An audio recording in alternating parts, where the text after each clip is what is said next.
Good evening, everyone, and good morning to all of the audience who are joining us online from the other sides of the world. I know there are many people joining us from the US side. I'm Monica Sethia, India Associate Country Director at the Lakshmi Mittal and Family South Asia Institute, Harvard University, also Mittal South Asia Institute in short.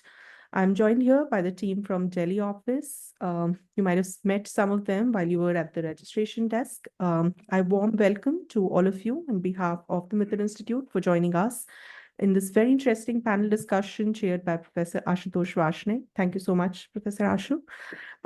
For the next 2 hours, we'll be in the company of 5 wonderful panelists in conversation with Professor Varshney after opening remarks from our executive director, who is joining us online from Cambridge, Boston. I'll let Professor Ashu give more details about the session later. A few housekeeping announcements. At this time, we request everyone to please put their phones on silent or put them off as you feel comfortable. The audience joining us online may use the Q&A box feature in the Zoom to post their questions. Members in the room, you can please raise your hand and a mic will come to you from one of the team members, and you can ask your question once Professor Ashu has given the indication. Please take note that the drinking water is made available, some of it on your tables, but if you want more, it's outside on a bigger table. The rest areas are also right outside this room as you step out of this door. And now let me introduce Hitesh Hathi, who's the Executive Director of the Lakshmi Mittal and Family South Asia Institute, as I said, joining us from Cambridge, Boston. Hitesh has a long and rich experience in leadership and management and a deep lifelong engagement with South Asia. He worked as a producer for one of Boston's leading NPR stations for over 20 years, with his last assignment there as executive producer of the show Radio Boston. Thank you so much, Hitesh, and over to you formally to open the session. I welcome all of you again to join this discussion today, and I look forward to interacting with some of you after the session. Thank you so much. Monica, thank you very much. And I'm very sorry not to be there in person, not to be enjoying everyone's company, and also maybe the chai and the monsoon, if it's set in, I hope. I think it's fair to say we've all been thinking a lot about this election, what it means, how and why it's important. And I feel very particularly privileged to be here to introduce this panel, to be with this extraordinary panel that Ashutosh Varshney has brought together for us. Ashutosh is someone that I've known for decades, since my graduate school days. All of us then who were his junior, we used to look up to him as someone who helped us understand what was going on in the world, and that hasn't changed over many decades. And even back then, he had a way of putting together the most interesting and thoughtful people, and that is true absolutely today. I will let Ashu introduce the panel, and I'll introduce him more properly in a moment. I just want to take a brief moment to talk about why the Mittal Institute is particularly interested and particularly happy to be sponsoring this occasion today. The Mittal Institute is dedicated to advancing and deepening the understanding of South Asia. We do all kinds of research. It's a wide range of research, from ancient manuscripts to currently we are engaged in one of the largest and most comprehensive looks at healthcare in the region through our Lancet Commission. Recently, we launched our very large climate platform, which again, like much of our work, is interdisciplinary. We are looking at both the fact and science of climate change and its effects and policy considerations through the lenses of medicine and public health, architecture and town planning, culture. And you can find more information about that climate project and some of the other work we're doing on our website. For the moment, I want to turn immediately to the matter at hand, this gathering to understand what the Indian election was all about and what it tells us and how it fits into the region. So let me just begin with a quick introduction to Ashu. He has a lot of accomplishments and a lot of publications. I cannot do justice to all of them, but briefly, let me say, Ashutosh Varshney is the sole Goldman Professor of International Studies and Social Sciences, and he's also professor of political science at Brown University. He also directs the Saxena Center for Contemporary South Asia. He's taught at Harvard and at the University of Michigan in Ann Arbor. His research and teaching cover three primary areas: ethnicity and nationalism, political economy of development, and South Asian politics and political economy. I'm at the Mittal Institute, and we're very privileged to have him as a member of our steering committee. Ashu, I'm very grateful to you again for putting together an excellent discussion. For your sake and for the audience's sake, I'm going to go off camera, but I'll be here so that the focus is on what's happening in the room. Again, Ashu and the panel, thank you. Pleasure to have you with us. Thank you, Hitesh. Thank you, Monica. This is the third election panel that I have organized at the IIC on behalf of the Mittal Institute. And it's always been a pleasure, and I think it will be exciting today as well, as I hope you'll agree after 2 hours. So let me start with some opening remarks. For the sake of analytic precision, accurate language, and in the interest of time, I have put down my remarks on my slides, and I'll simply read out to save time and to be very precise. Persistent centrism with a question mark, as it will become clear why the question mark has arisen. For decades, scholars of Indian politics subscribed to the theory that Indian politics had a centrist ideological pivot. Some called it India's persistent centrism, the Rudolphs in particular. Others called it, and I'm citing myself here at the risk of narcissism, self-correcting mechanisms of Indian democracy. The basic idea was that India had so many diversities of religion, caste, language, tribe, and class that a right-wing or left-wing capture of power was electorally possible in states, but not at the national level. Left of center or right of center rule was possible at the center, but not right-wing rule or left-wing rule, to repeat the point. To come to power, coalitions across religion, caste, language, tribe must be made. This was a central understanding of the scholars of Indian politics for decades. For decades. Persistent centrism, question mark 2. Critically, centrism was also supported by a constitutional and institutional structure, courts, election commission, federalism, laws that checked ideological purity of the right or the left. Narendra Modi, India's Prime Minister since 2014, fundamentally challenged this theory. Both in 2019, I've left 2014 out, so it's a rather complicated discussion. Both in 2019 and 2024, his reliance on ideological purity, namely Hindu nationalism, became all too evident. Because Hindu nationalism means Hindu majoritarianism, political scientists the world over classify it as a right-wing ideology. Hindu nationalism is not comparatively unique.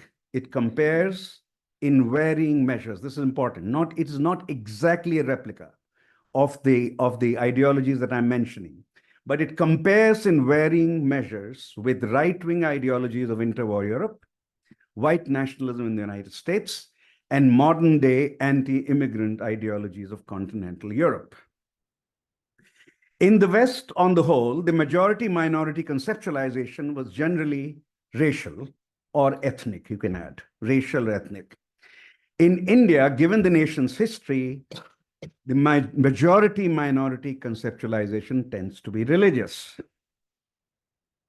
But the basic claim of all of these parties and or movements is roughly similar.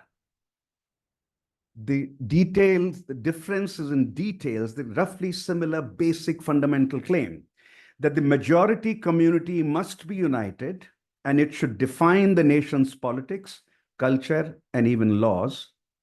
And in different ways, minorities must accept majoritarian primacy. In different ways is an important phrase here. What exactly they have to do, that depends on where you are. Additionally, Concepts of freedom of expression and civil society autonomy are also a problem, for they weaken, in quotes, national resolve and strength by emphasizing freedom, not duties, and by resisting governmental directions for, quote, national resurrection, unquote. The state ought to be leading national resurrection, civil society autonomy, and an argument about freedom of citizen expression weakens that march. What does the verdict of 2024 imply in light of these larger comparative and historical considerations? Though it formed an alliance-based government, the ruling party fell 32 seats short of the majority mark, lost 63 seats relative to 2019, and had a shortfall of 130 seats compared to its 2024 declared target. Does the verdict mean a rejection of Hindu nationalism as I depicted in the last two slides? Or is it best to view it as an aggregation of state-level factors as opposed to a verdict that is national in tenor? What role did welfare benefits play? Modi's Hindu nationalism was supplemented by a vast array of welfare goods: free ration, housing, toilets, cooking gas, water in home taps. Did unemployment and inflation trump these very obvious benefits? Were concerns about the Constitution an important determinant of popular vote? And if so, why? This is the first time, if it's true, then it's the first time that the Constitution entered mass politics in India. It was part of elite politics in India, discussed here at the IIC, at the National Law Schools, at JNU, at Delhi School of Economics, and on English language television. But has it entered mass politics?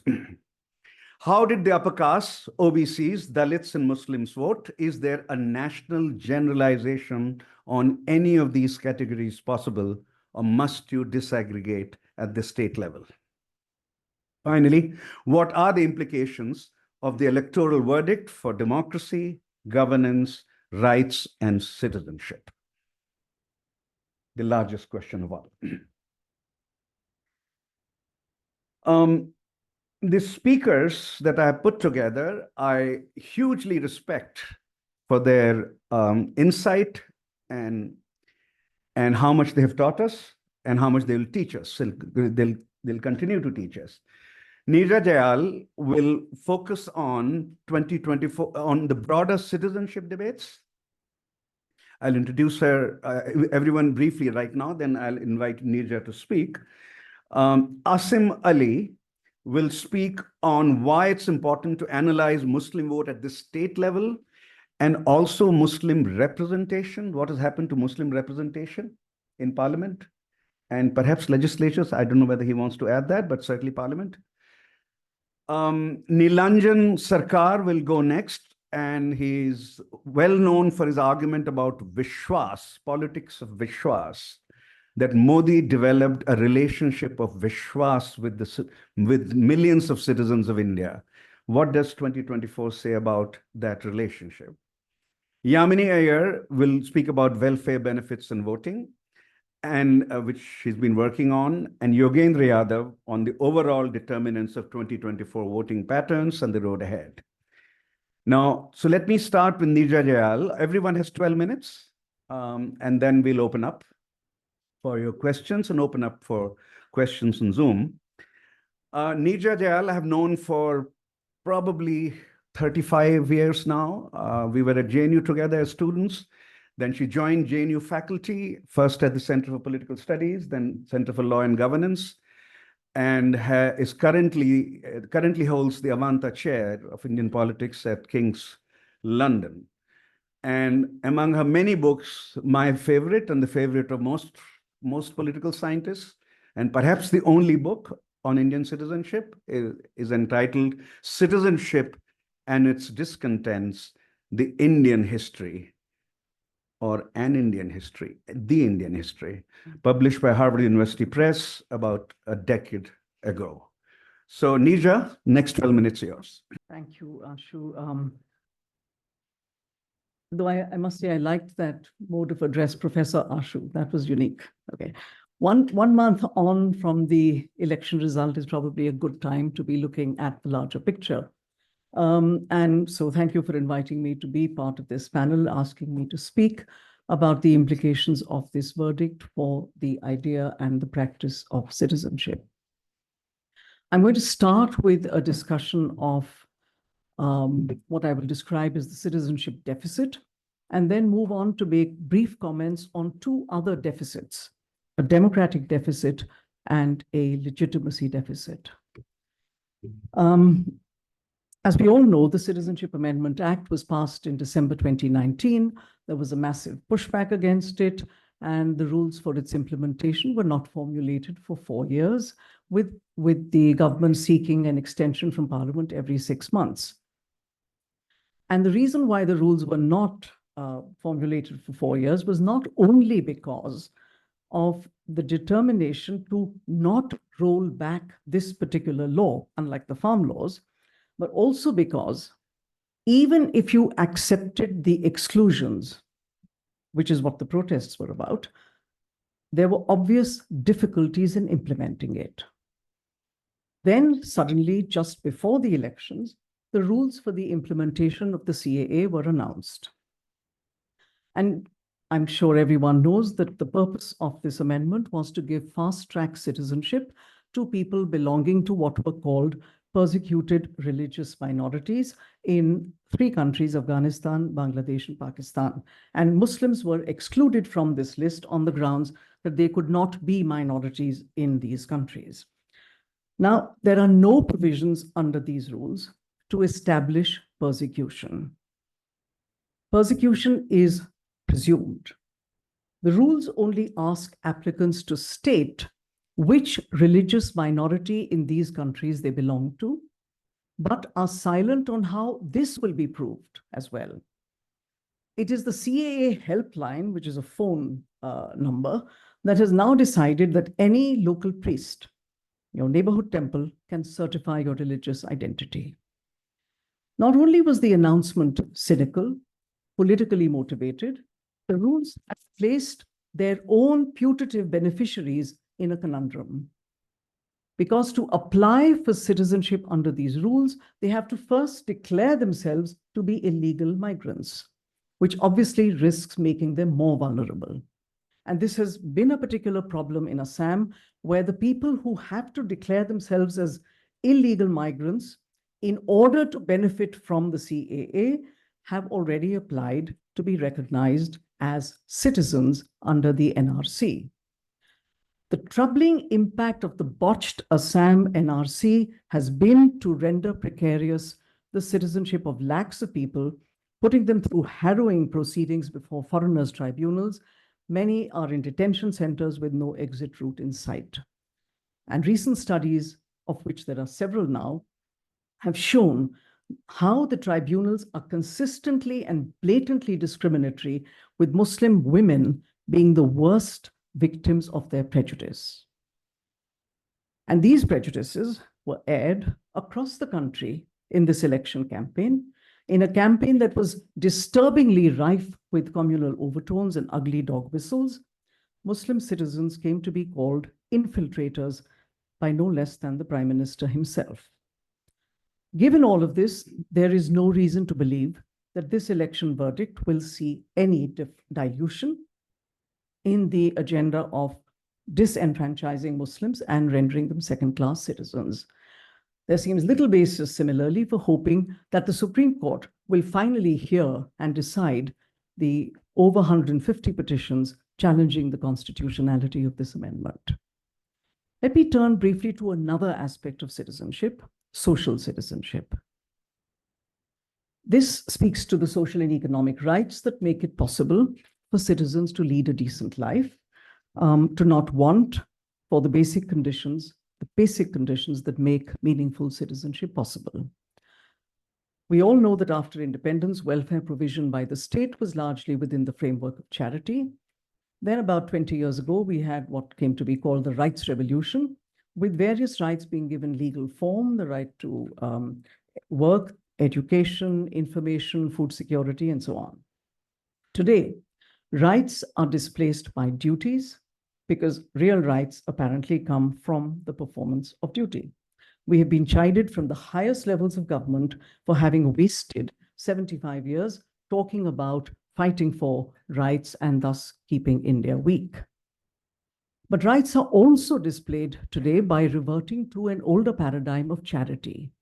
Welfare programs like Manrega may continue, prove to be a lifesaver in the pandemic, but no longer as a right.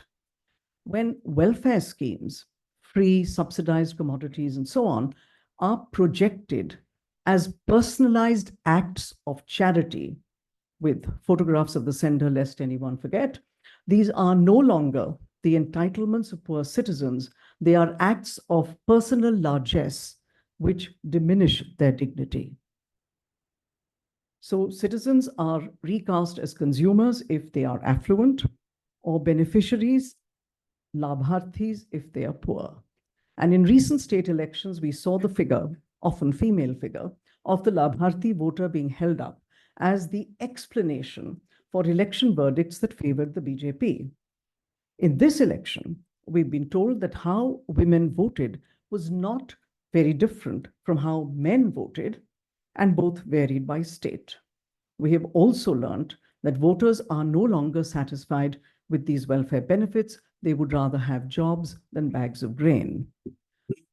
But with the verdict being self-servingly interpreted as an unqualified victory, there are no visible signs of any self-doubt, let alone any serious reflection on the message of the vote. The Agnipath scheme may be the only one that may get reviewed in response to this verdict. In other words, the prospects for citizenship, especially for the equal citizenship of minorities and the poor, and I haven't mentioned other groups like Dalits and Adivasis and so on, appear bleak. Let me turn now to the democratic deficit, which is the effect of what we call autocratic legality, a standard toolkit of charismatic and autocratically inclined leaders. It entails the use of democratic mandates to make legal reforms that undermine institutions, that undermine the processes of accountability, that restrain the checks that exist legally on executive power. And we've seen this playbook in action abundantly, with democracy being legally and constitutionally undermined. That said, this election has unmistakably shattered the myth of invincibility. It's hard to be sure whether this was a rejection of arrogance or fatigue with the performativity of divine kingship, or simply what Weber called the routinization of charisma. But the triumph that was expected as a matter of right was denied. Nevertheless, it is important to pay heed to all the signaling and all the symbolism directed to showing that nothing has changed. And many such signals of continuity have been sent out in the last few weeks. Same cabinet minister, same portfolios, same speaker, a signal to the opposition that the individual who suspended 100 MPs less than a year ago continues to serve and will serve as an agent of the ruling party. The continued incarceration of one chief minister, the revival of the persecution of dissident intellectuals, above all, the renewed lynchings and vigilante violence against Muslims in 5 states, suggesting a vengeful determination to not let anyone forget that this menacing political project remains active. Now, it would have been naive to expect even a murmur of discord from the coalition partners, and indeed none came.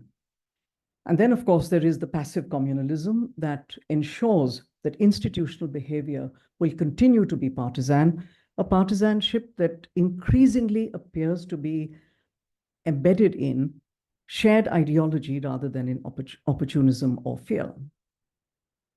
All the more reason then for us not to belittle the democratic charge of this verdict and the incredibly energetic political competition we witnessed.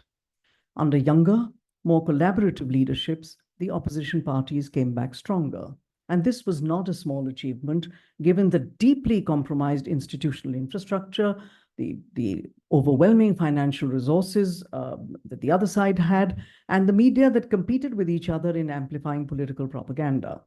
Under such adverse circumstances, the takedown, to whatever extent, of the incumbent was nothing short of dramatic. But going forward, it's very likely that legal instruments will, remember autocratic legality, that legal instruments will be creatively deployed to put obstacles in the path of effective opposition functioning. Finally, the legitimacy deficit. I find it disconcerting that we stand at a phase in our democratic history where the very meanings of the words victory and defeat are contested, imbued with ambiguity, with subjectivity.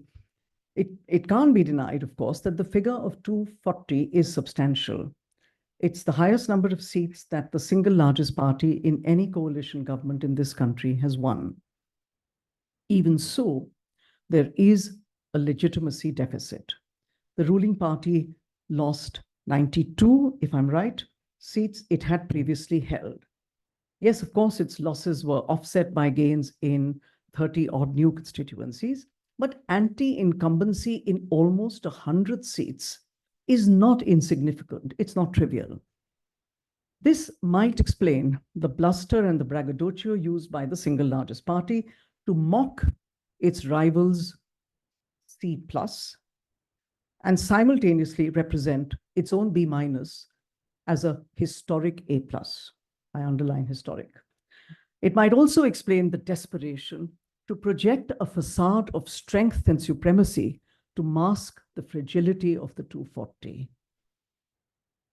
It is in the gap between this fact of diminished numbers, the fact of diminished numbers on the one side, and on the other, the carefully cultivated illusion of undiminished control. It's between this fact and this illusion that legitimacy goes missing. And this legitimacy deficit, in my view, offers an opportunity for opposition parties and people's movements to work towards the restoration of a more robust democracy. Thanks. Thank you, Nija. Next speaker is Asim Ali. His first degree is in engineering from Birla Institute from Goa. Sorry, yeah. From BITS Pilani, Goa. BITS Pilani, Goa, I came to know only yesterday that there's something called BITS Pilani, Goa. TIS has campuses everywhere, but it's not TIS Bombay, Hyderabad, or TIS, right? But this institution is called BITS Pilani, Goa, where he got a BTech from. First degree was in engineering, second degree from TIS in Bombay, in development. Then he joined Center for Policy Research and has of late been a columnist, especially for the Telegraph. And he'll speak to us. He's given us a lot to think about when it comes to Muslim voting and Muslim representation, and that's his topic today. So thank you so much for having me, and thank you, Professor Varshney. It's great to be with such a great panel. So yeah, I'll be talking about Muslim voting patterns, past, present, and future. Try to put it in a historical context, what has happened, and what I'll be doing is I'll be going state by state, because you see, there's no national right.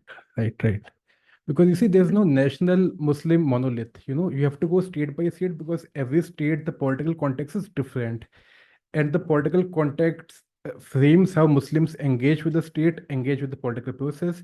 So I'll be going state by state. Muslim presence across India.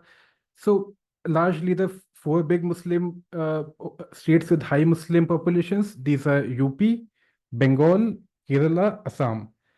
I mean, if you combine the Muslim populations, it's almost half of the total Muslim population of the country. So these states are very crucial to understand what's happening. And also Muslims are not a monolith. There's also among them caste and class differentiation. So we had the Bihar caste survey, right? And from there we have official data that Pasmanda Muslims, so OBC Muslims, are 77% of all Muslims, right? So Ashraf Muslims are only 23. But as you can see in the next slide, this is taken from Professor Gil Werners, who is here. It is still 2012, but like most of the MLAs, MPs have been traditionally from the Ashraf caste, right? Yeah, so like, so I have many slides, so I'll be skipping many of them, but like turnout figures. So there's a media thing that like Muslims have voted very heavily this time. But if you see from Lokniti CSTS data, Muslim turnout has been actually lower than the Hindu population. And this has been consistent for the last 10 years. So 2014, 19, 24, we were trend. And all of my data is generally taken from CSTS Lokniti. So now share of Muslims in parliament, what we see has been a decline, which started from like 91.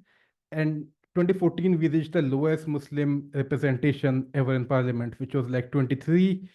Now we are like 24, so it's somewhat better, but like we're still at very low. Like if you go by the population share, it should be around 75, but we're at 24. So BJP has not got a single Muslim MP since 2014.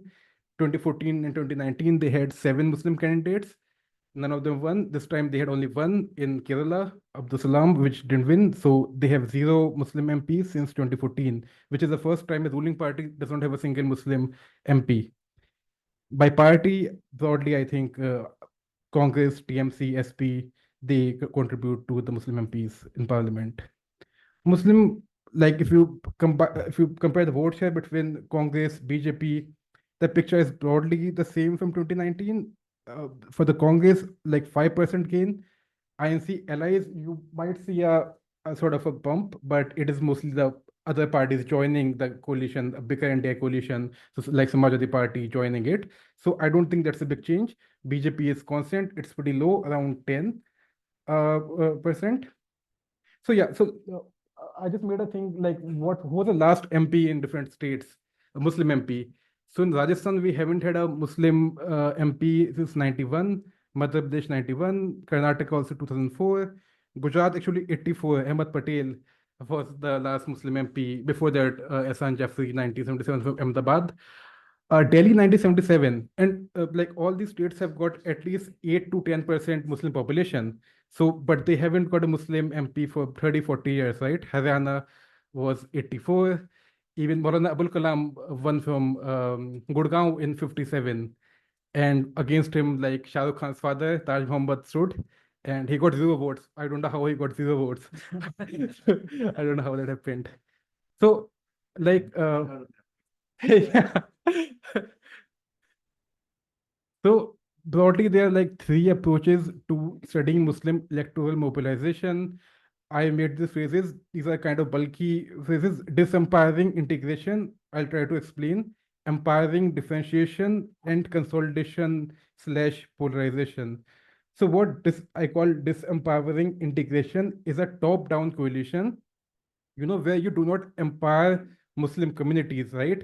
Where you don't have a local Muslim elite, like we had in Uttar Pradesh with Muslims and Dalits. So, like Congress used to have a coalition of extremes, but the leadership used to come from upper caste, but Muslim and Dalit was not actually empowered, right?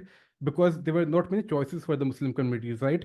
Then since 90s in UP and Bihar, we had many choices opening up. So in UP, we had the BSP, the SP. In Bihar, we had many mandal parties. So then the phase came of empowering differentiation. So suppose I'm a backward caste Muslim. So in Bihar, I have Nitish Kumar, I can vote for, right? In UP, BSP gave a lot of tickets to Qureshi caste candidates, right? And Ansari caste. So all these like OBC Muslims, they came up. So like when Muslims have more choices, it's good to like devolve power. So I call this empowering differentiation as compared to say disempowering integration where Muslims become a vote bank.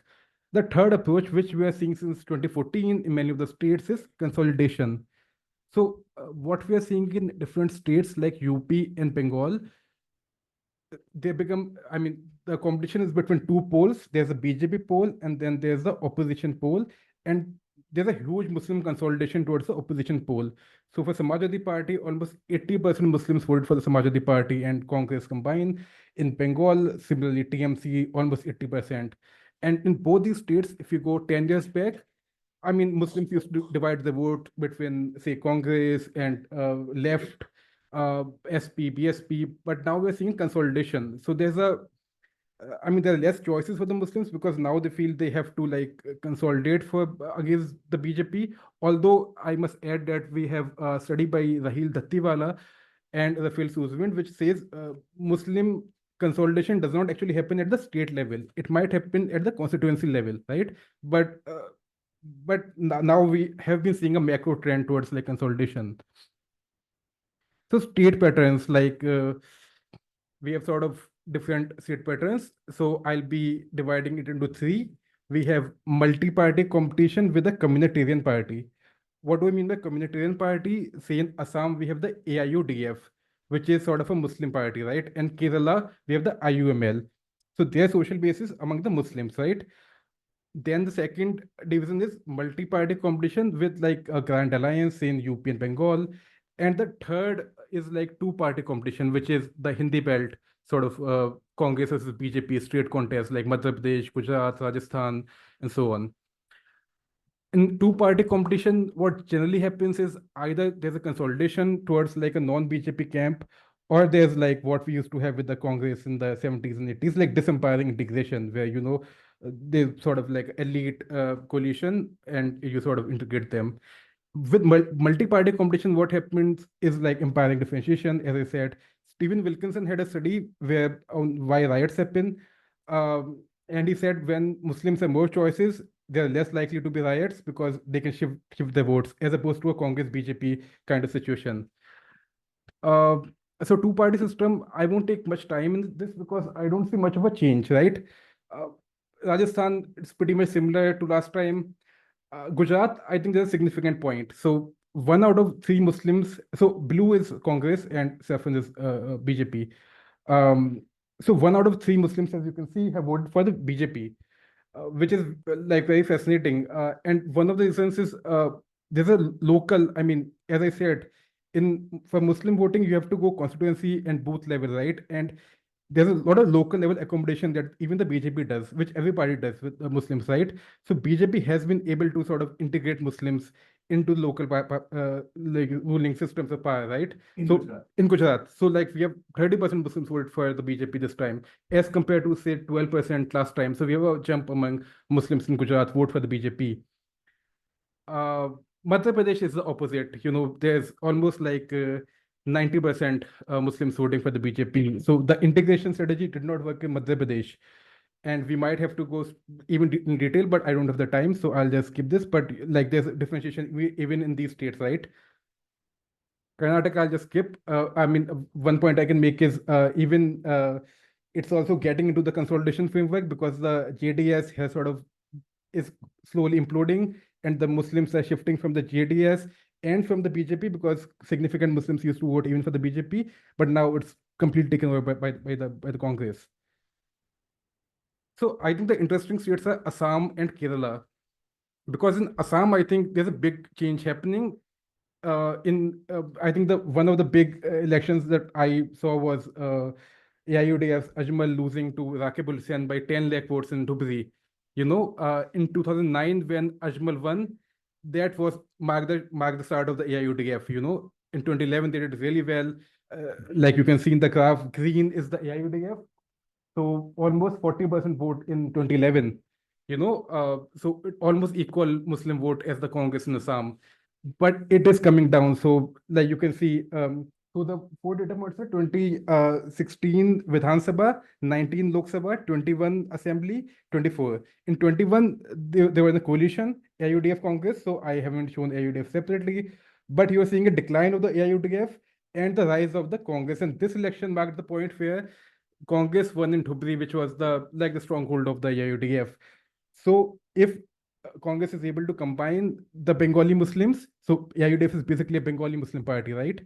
And it's build a broad coalition, they can actually win the next election. 1 minute left. Sorry, 1 minute left. Okay. So yeah. We have to see the limitation of the AIUDF, right? So it is seen as communal party as opposed to Kerala. So Kerala, IUML, what it has done, it is seen as not a communitarian party, not as a communal party. It is able to get resources from the state. So Muslim communitarian parties, they succeed when they're able to get resources and give to the social base, which IUML has done and which AIDF has not been able to do. And Congress, IUML again did very well. And again, quickly, multi-party competition in UP. Again, we are seeing consolidation, right? The SP, almost 80%. And BSP is like, this is Vidhan Sabha, by the way. BSP is coming down, and Lok Sabha also, similarly, almost 90% of the vote, like Congress has and the Samajwadi Party has got. BSP going down is, it's again the big trend towards consolidation. Muslims now have only, seemingly, they are shifting to one party, and it's getting into the vote bank consolidation framework as opposed to like a differentiation where you have many choices. And similarly, in Bengal, you see 2016, the TMC had only 50% Muslim votes. Now they have almost 80%.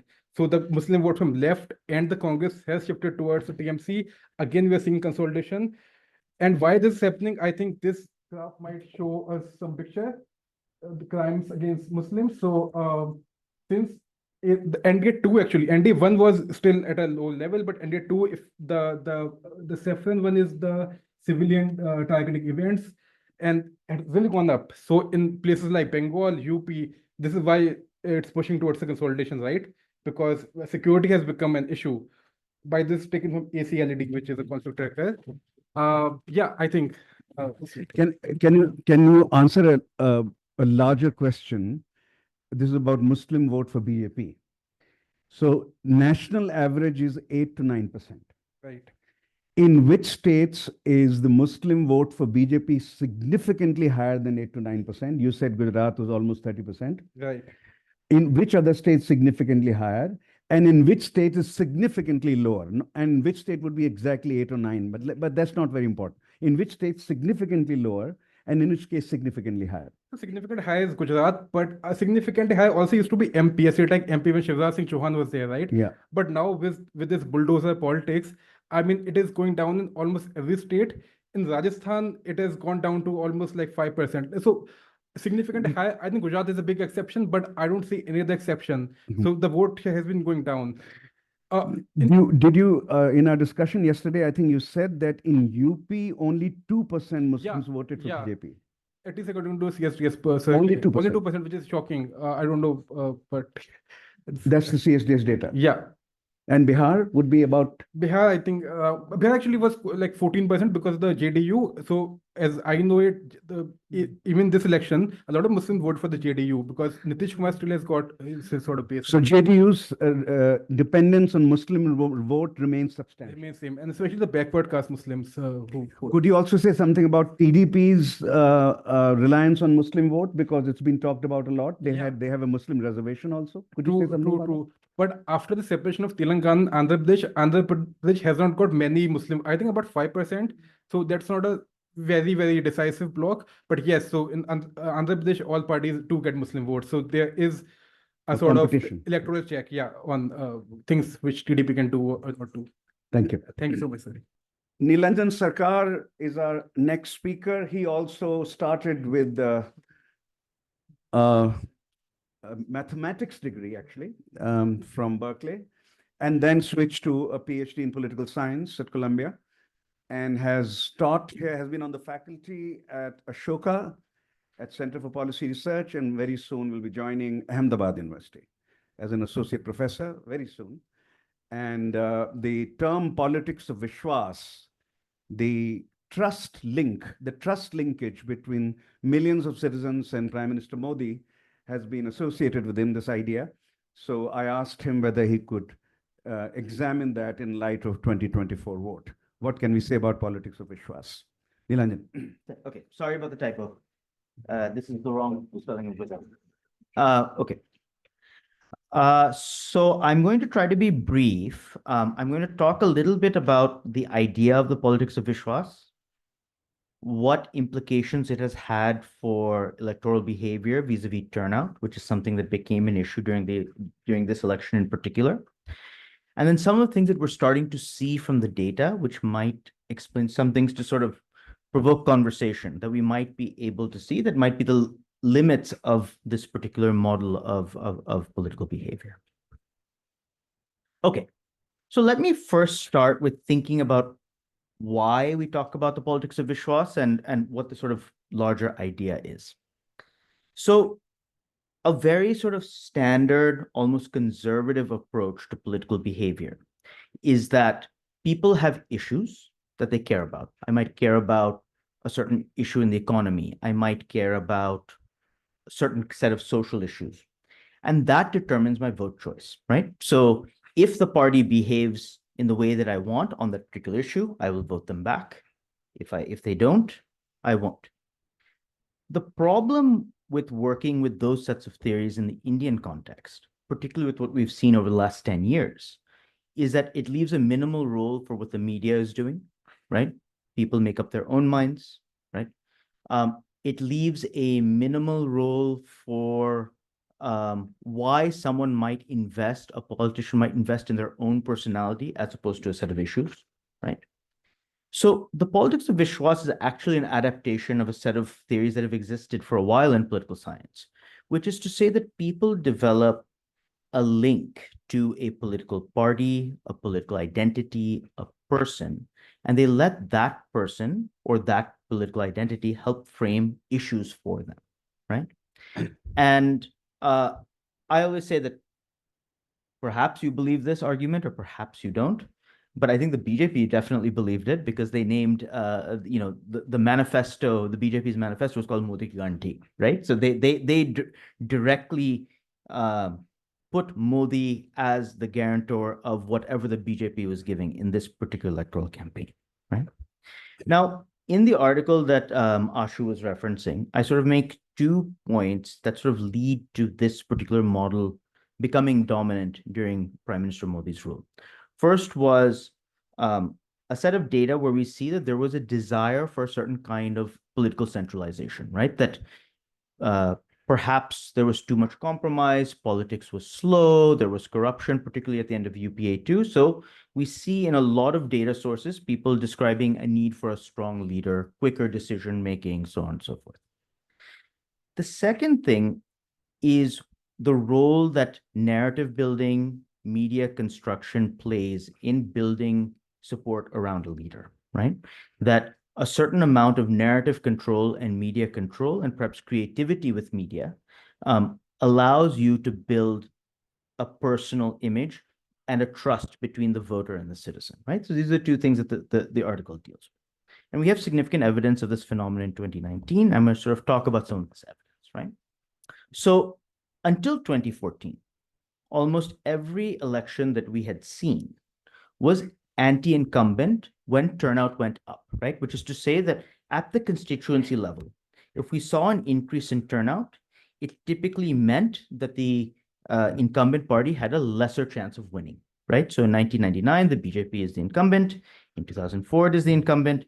In 2014, it is the challenger. You see, in all cases, this is consistent with anti-incumbency.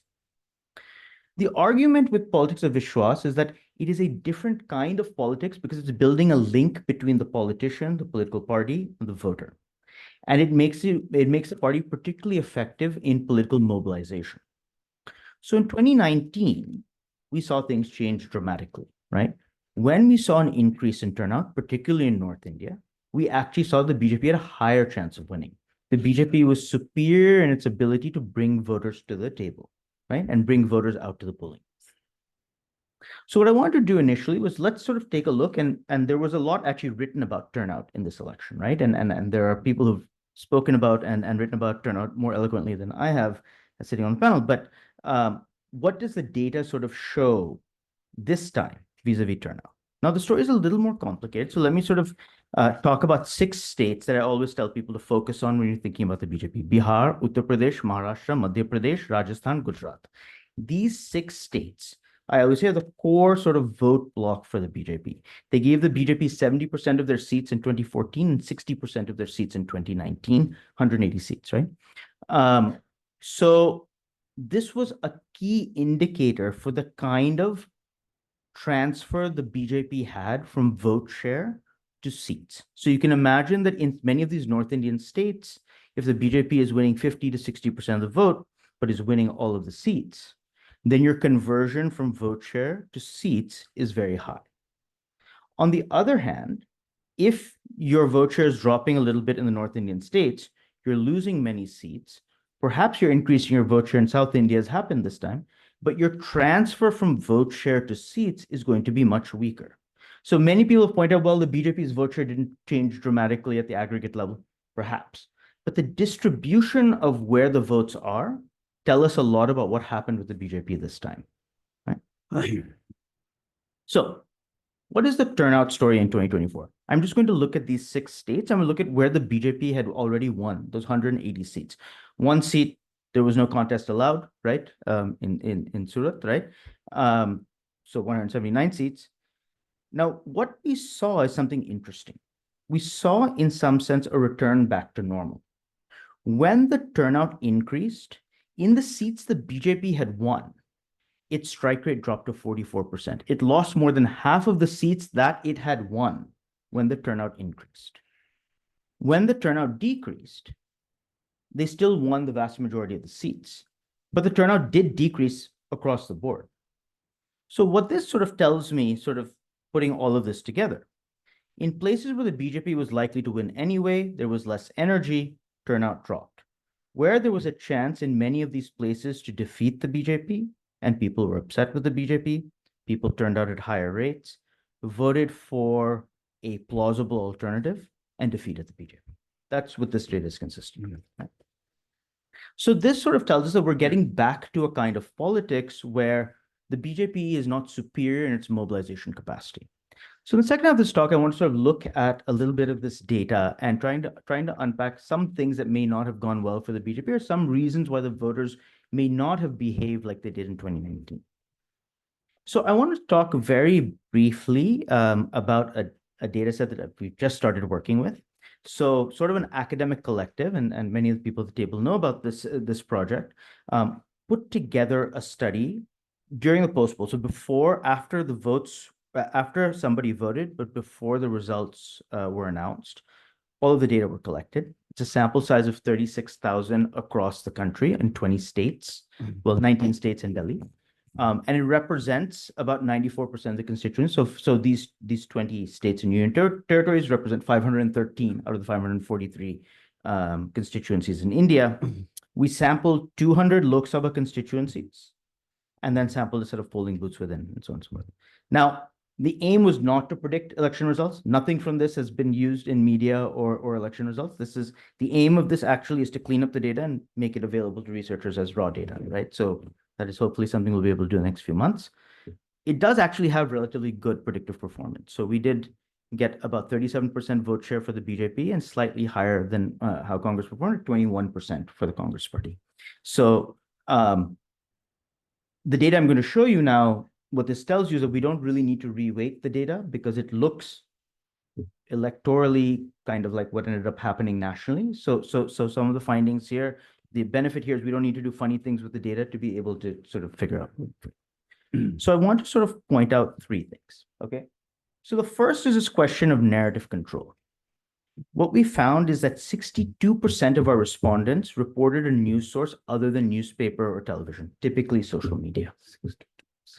40% of the respondents, had some form of social media or peer-to-peer like WhatsApp as their primary source of news, as compared to 45% for television. It tells you that social media is almost caught up to television, right? 25% of respondents did not have newspaper or TV as a news source at all. Right? But I think the most important documents, we were not just interested in knowing about people's media sources, but also their perceptions on media bias. 58% of respondents agreed, and this includes many BJP supporters, that the mainstream media only represents the views of Prime Minister Modi and the BJP. So part of what this tells you about what happens with media diversification. First, people seem to have very, very diverse media diets in India. Second, even if I'm supporting the BJP, why shouldn't I seek out a more diverse media diet? Why shouldn't I seek out diverse viewpoints? So part of what seems to have gone wrong for the BJP a little bit this time is the kind of media control that was exercised in 2019 simply does not seem to have held. And I think many of us who spent time in the field saw this phenomenon, right? And I think many people who are working, sometimes in opposition to the ruling party will tell you people have been and are continuing to be very creative in figuring out how to reach the voter when they're not able to access mainstream media.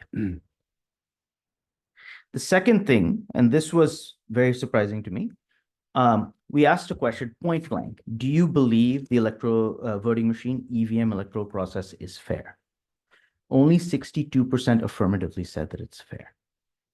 That means 4 out of 10 people are saying that either explicitly it is not fair, or, well, we can't say, which probably means they also don't think it's fair. It's a huge determinant in BJP vote share. If I believe the electoral process is fair, 44% of that population voted for the BJP. If I don't believe that it's fair, a significantly lesser number did.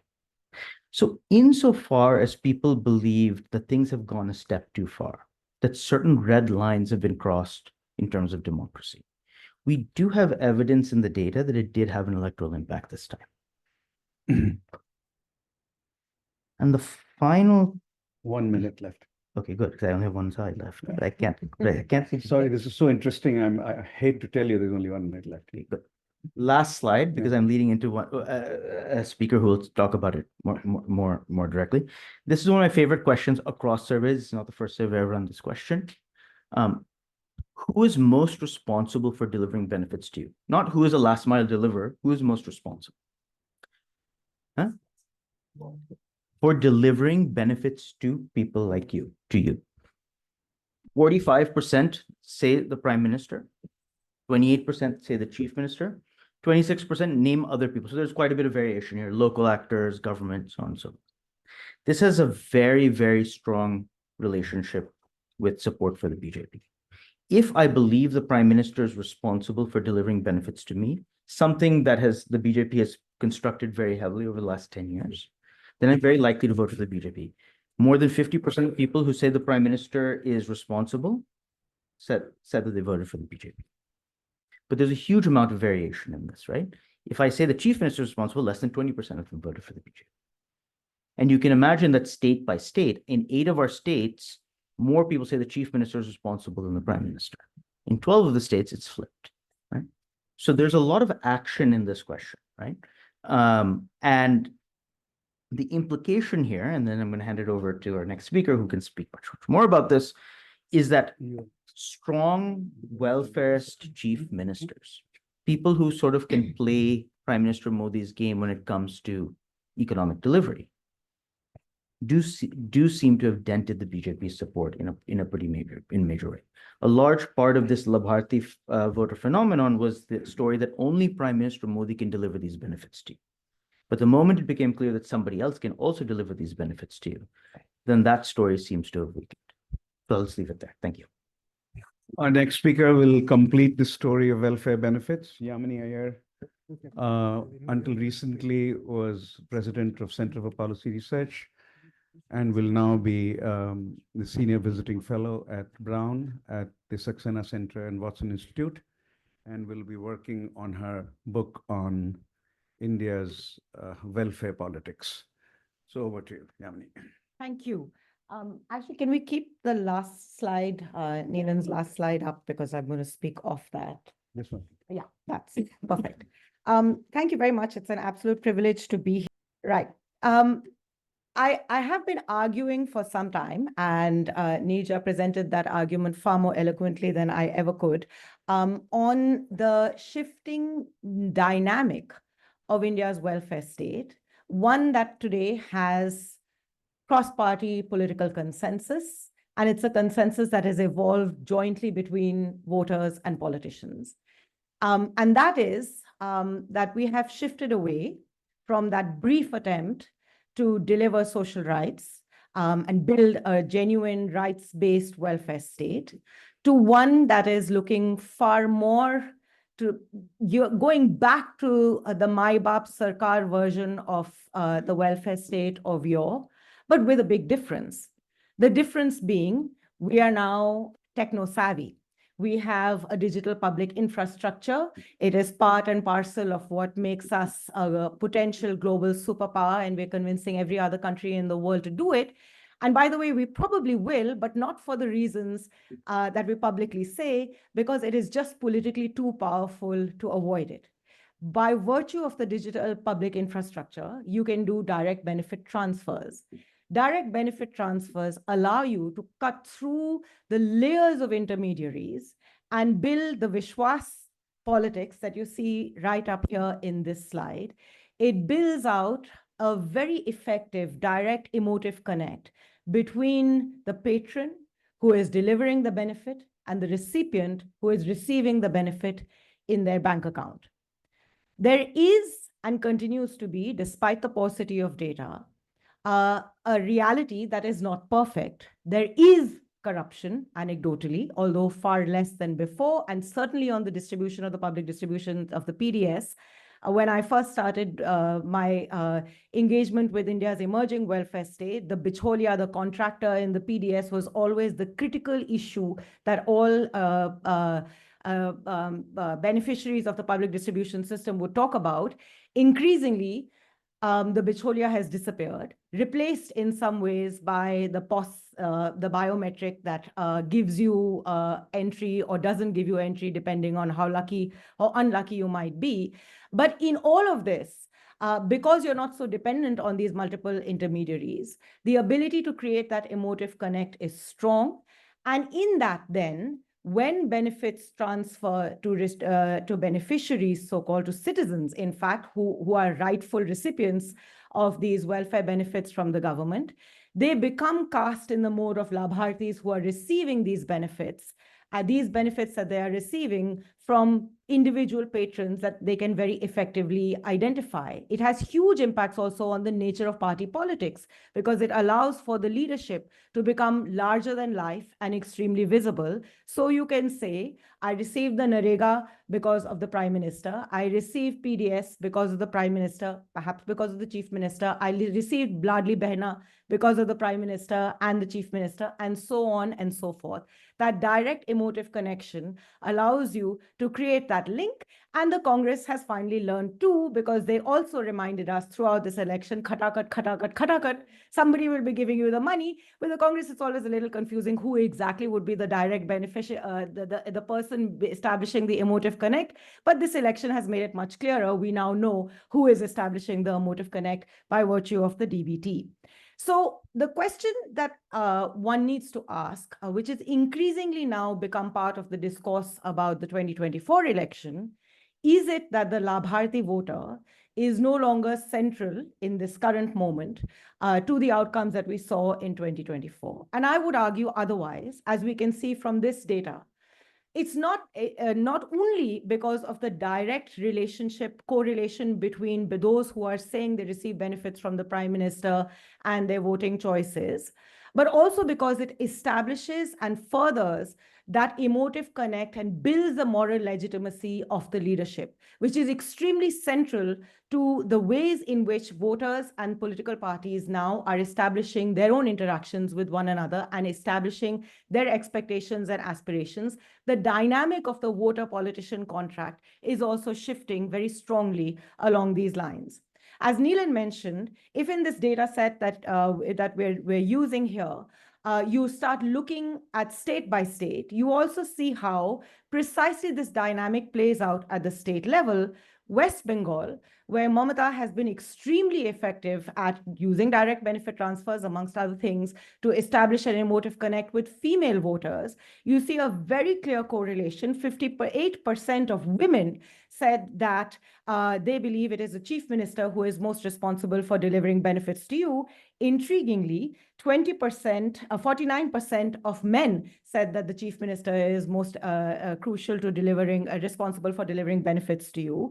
20% women said the prime minister, and 31% men said the prime minister. So where you have a strong chief minister, things start looking slightly different, and which beneficiary group, so-called, that the chief minister seeks to establish this emotive connect with also starts looking quite different. Andhra Pradesh, another state where YSR had perfected the art of direct benefit transfers, and in a different context, Neelan and I were working a little bit on this. 41% women said the chief minister was directly responsible for delivering benefits to them, and 20% men. Most of these welfare transfers, again, were directed as women, with women as their beneficiaries. But they didn't vote for him. But they didn't vote for him. This is correct. So you will see state by state differences. However, amongst those, the women, 41% who said that the chief minister was directly responsible for delivering benefits, there was a higher percentage proportion of them more likely to be voting for YSR than for the other party. The other, and I'll come back to that question in a second. There is also the double engine story. Madhya Pradesh is a really good example of this. In the state elections, we heard and we saw also in data that the Ladli Behna scheme played a very important role in establishing and enabling Shivraj Singh Chauhan to win the election despite anti-incumbency factors. Madhya Pradesh has a BJP double engine. And here the attribution effects are intriguing.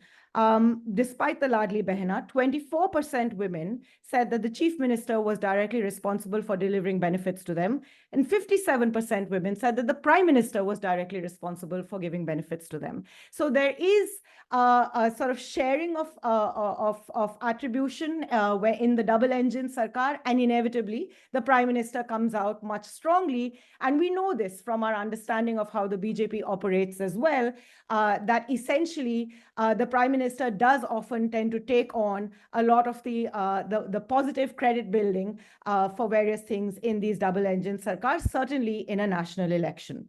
So effectively, the larger point I want to make is that the Labharti story is crucial to establishing this moral legitimacy of the party vis-a-vis the voter. It has become a technique that all political parties are using, and it has state effects, depending on the effectiveness with which different state regional parties and other opposition parties have been choosing to deploy it. It is also an established given now in the dynamic of the elections.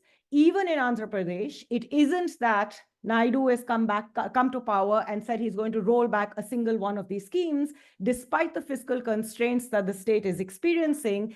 And the demand for the special package, the schemes are not going away. This is now an established way in which the welfare architecture is being built for India. And the lure of technology and its ability to keep building this Vishwas narrative is just too strong for any political party to resist. But there are variations in this. And here it's important for us to understand how the BJP has presented its version of Labharti, which is in some ways, I would argue, different to what other opposition parties have been doing, certainly at a national level. As Neerja mentioned, the emphasis on duties is a very central part of how the BJP has positioned its relationship vis-a-vis citizens, duties over rights. And you see it in the discourse on welfare. Both the Prime Minister and the Home Minister have in several interviews made the argument that we've given you toilets, we've given you electricity, we've given you things. I find the given itself slightly cringeworthy. But in the process of the giving, it is now the duty of the citizen to uplift themselves from poverty. It is the duty of the citizens to look after these assets that we have given. A very, very important shift in terms of what welfare benefits are meant to do in establishing the terms of the social contract. It is now the government is giving bases its own patronage, but upon receiving, it is the duty of the citizen to respond to it by using these benefits in ways that will mobilize them to generate more productivity, rather than these being rights that the state is giving to rights-bearing citizens in a democratic context. You don't hear this grammar of duties in the context of welfare benefits that many other political parties have been pushing within this framework of DBT. In fact, often you hear the word rights, even though the word rights has not been fully fleshed out to articulate what specifically it means. The other very important element over here that I wanted to point out is that for these last two national elections, 2014, but more pronounced in 2019, and through the multiplicities of state elections that we've seen in this decade, the Varg, the Labharti class, the beneficiary, was built up by the BJP as an important form of a class of political mobilization, one that sought very actively to cut across caste, class, religion as a core voter bank that could be mobilized as the Labharti Varg. This was very important for the BJP because they could also turn around and say, we do not discriminate. I do not discriminate on religion. If you are a beneficiary, you will receive benefits. It was a way of seeking to legitimize one arm of their role as government in power, but allowing them to continue to do a whole lot of forms of other ways of denying equal citizenship to citizens.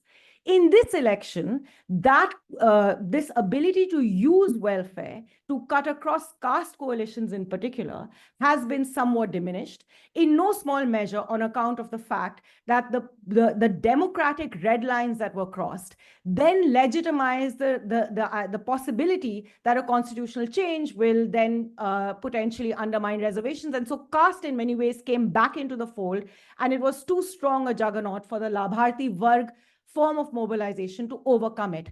And I think we have to keep this in mind because this tension between the Labharti Varg and caste politics is going to be an important feature of the nature of political mobilization, particularly in North India going forward. One last point, I know I probably am off, I have stretched time, but it is now one of the elements of debate that have emerged as a consequence of these elections is that we are perhaps seeing the limits of welfare politics, that this has gotten many states, regional parties, Congress in some cases, as well as the BJP far up to this point. But we heard ourselves in the time that we were in the field, many people arguing, we want the ration, but we want jobs. And frankly, if you give us the jobs, we'll be able to buy our own ration. The push of unemployment and the structural dynamic of the Indian economy is now really reached a point where no amount of welfare coalition structures will get us around from addressing very fundamental challenges with the Indian economy that are hurting its young in serious ways. But I do want to say one thing that we need to think harder about, which hasn't come up enough in our discourse. Since 1991, we have had a cross-political consensus, a wide social consensus too, on the broader trajectory of the Indian economy. Even when the Congress brought up questions of redistribution and economic inequality, they were not, despite all the rumor mongering, arguing for any radical change, and very quickly took 5 steps back on any possibility even of a wealth tax. Okay, there is a broad sense that deeper markets and factor market reform is what we need in order to address the structural constraints of the economy.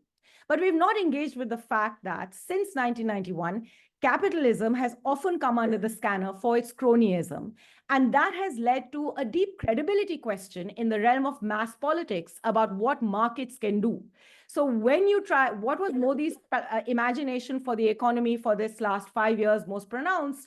It was to seek deeper factor reforms. He started with land right up front in 2014, didn't do it, tried a little bit with labor. The farm laws were a very important element of that. There are many challenges with the way, the pathway of reform that Modi had adopted for factor market reforms. There are many reasons why you saw mass mobilization, but one crucial element there is in the realm of mass politics, there is still no credibility to the equality of markets or what market competition can do, because most people have seen deep forms of cronyism. The invoking of Adani and Ambani during the farm law protests was not because it was captured by the left necessarily, but because the average citizen is increasingly seeing, we saw UPA's corruption, but the 2A Adani, Ambani stigmatized version of capitalism and centralization that we're seeing today has added to the challenge of our economic debate. So welfare plus what will not be answered until we don't address the question of the credibility of capitalism and markets in the eyes of in the realm of mass politics and what that will mean. That's going to be a challenge for all political parties going forward. Thanks. One of the most famous lines of political philosophy in the last century and a half is the following. Philosophers have only interpreted the world. The point, however, is to change it. Our next speaker embodies this dictum. He was a fellow political scientist at one point, was certainly one of the founders, if not the founder, of the domain of psephology in political science in India. But he quit the field of the domain of scholarship and became a political activist with a deep desire to change, not simply to interpret. He is currently the national convener of Bharat Jodo Abhiyan. And of late, we've known him for very long, and of late he became, of course, very famous for his prediction about how many seats BJP will get. He stuck his neck out till the last minute that it was between 240 and 260, and BJP did end up with 240, and Prashant Kishore was defeated. Thank you. Now that I have the license to be a bit of political activist, allow me to begin by saying that this was actually not an election.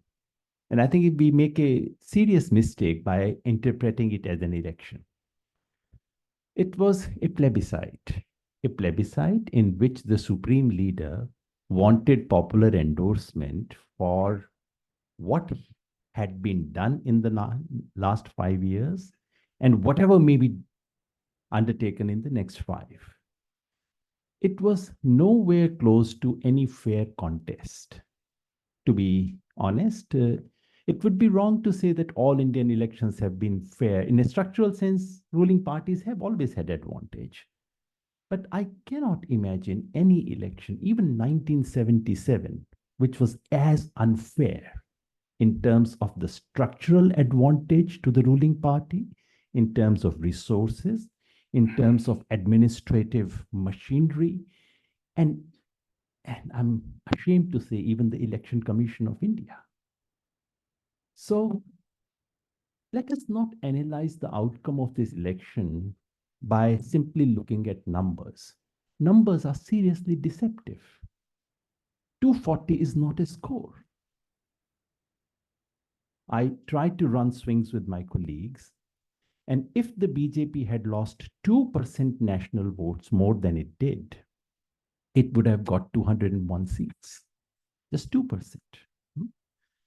It's very interesting to see the data that Nilanjan presented about media depth and so on.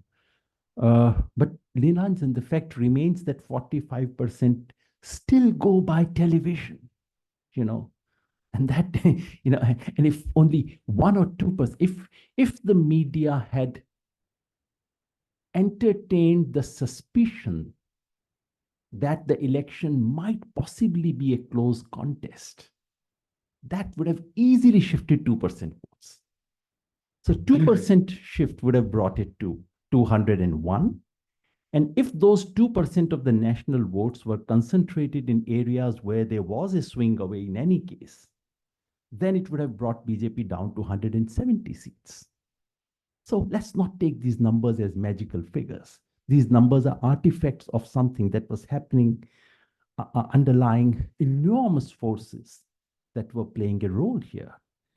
And the fact remains that the overall message is that Mr. Modi wanted to convert it into a plebiscite, and people of India turned it into an election.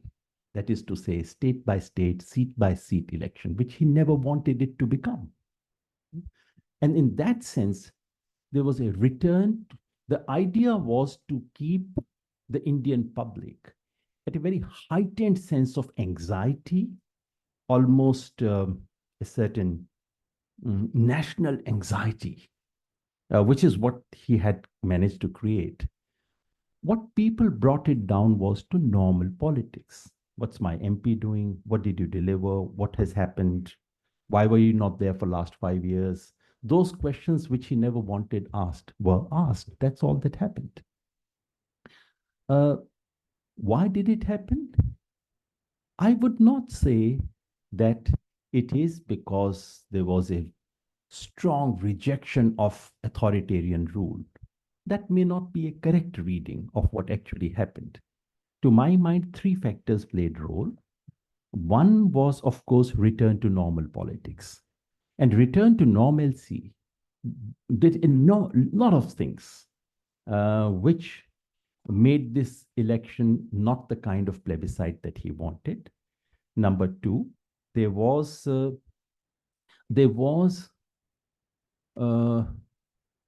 livelihood unease. Livelihood issues were factors of enormous unease, and they could not be suppressed anymore.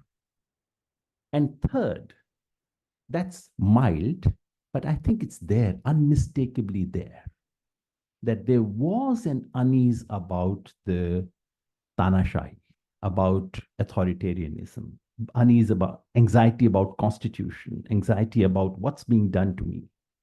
All these three things came together through an interplay of large number of forces and factors, which elections always are, to produce the kind of outcome that we have.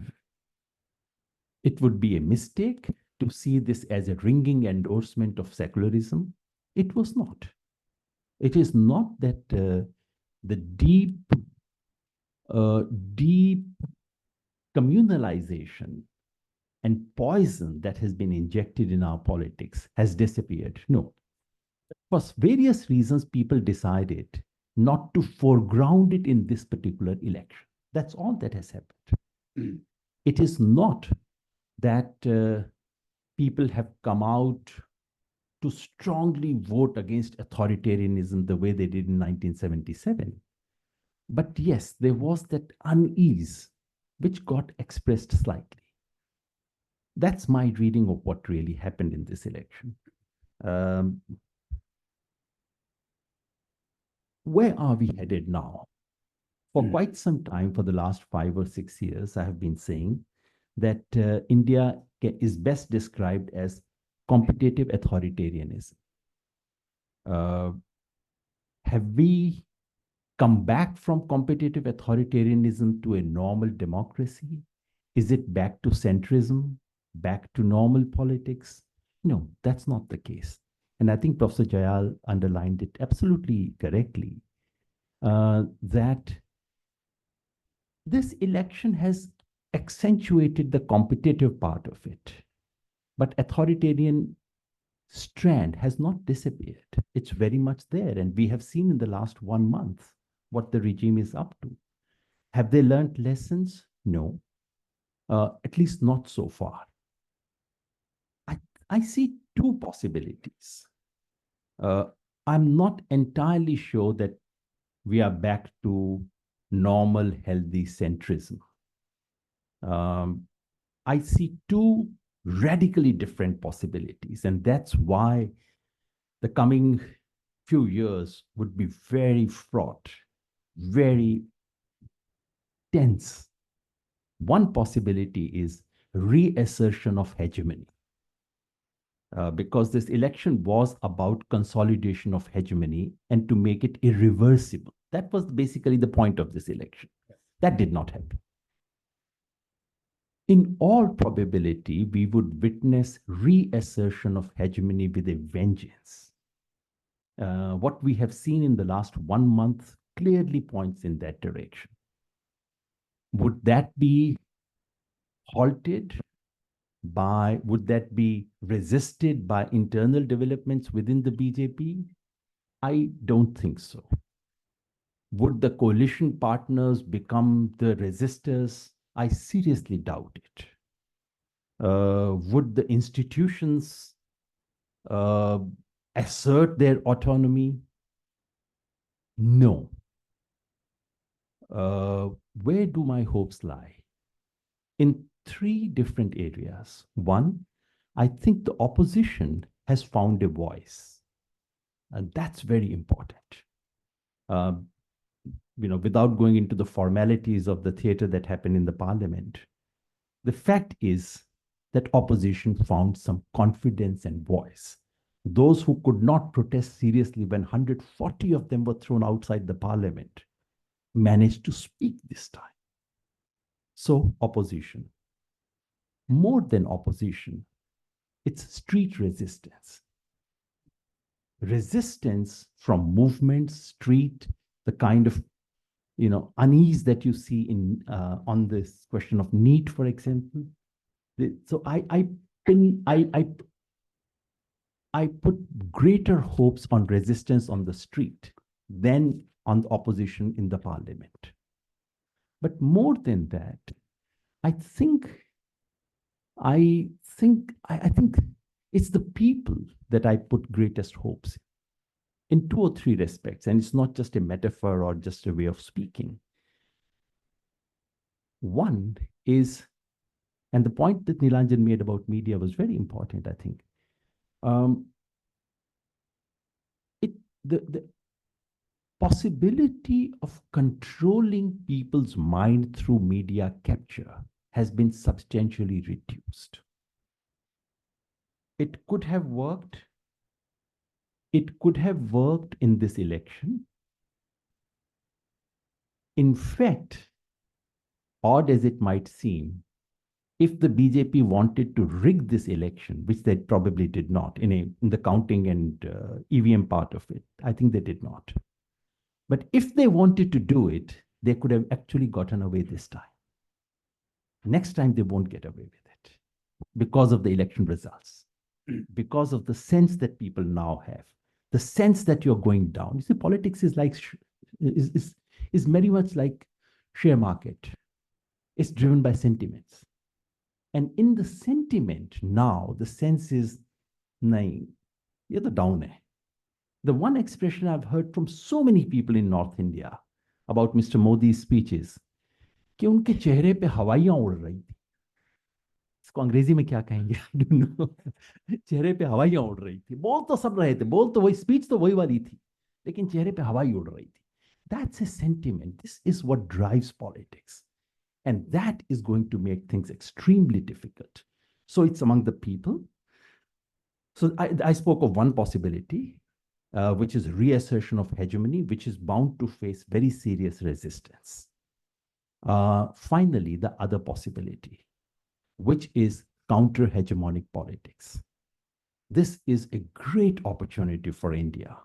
This little opening that we have found, this little foothold that we have found, is a foothold for counter-hegemonic politics of three kinds.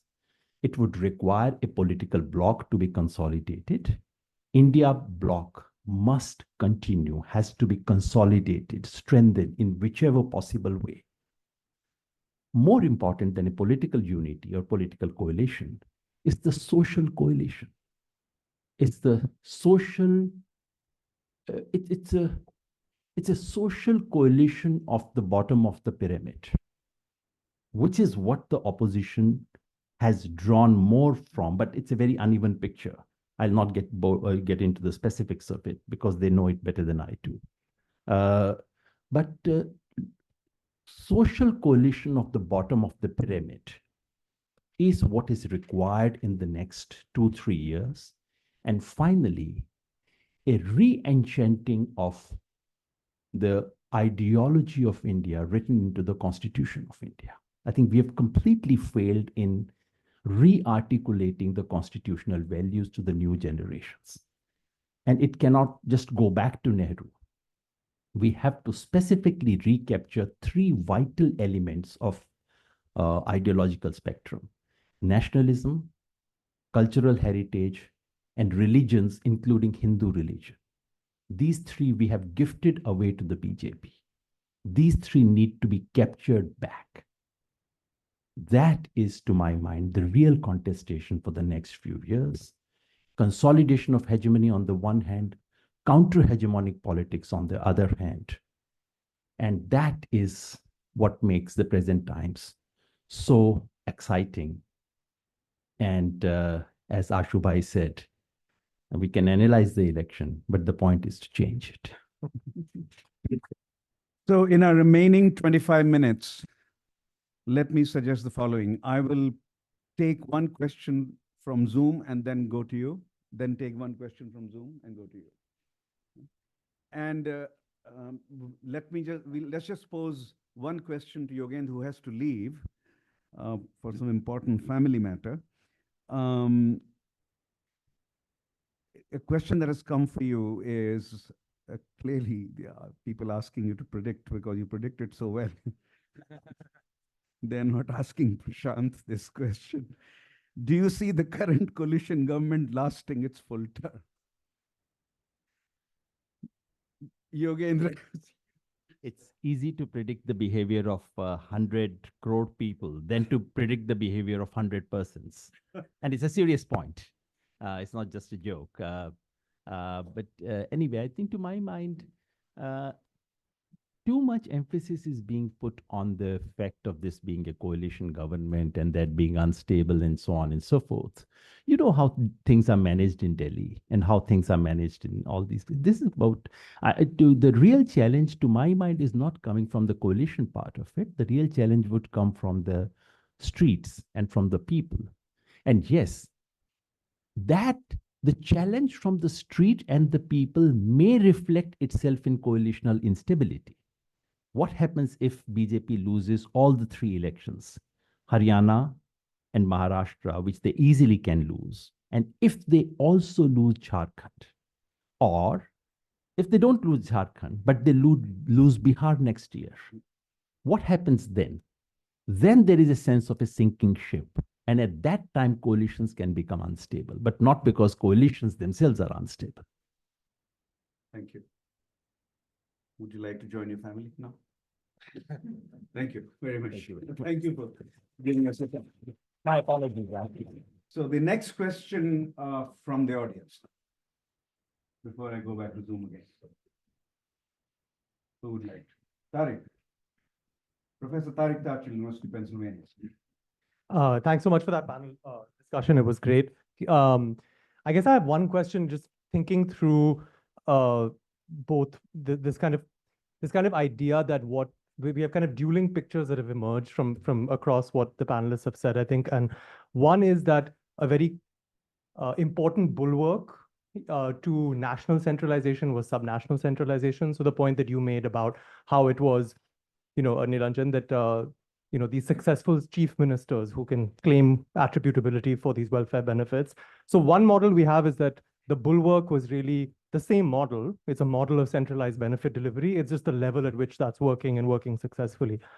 And in that model, the point that Yamini made about the atrophying of individual, these local organizations, local factors, rings.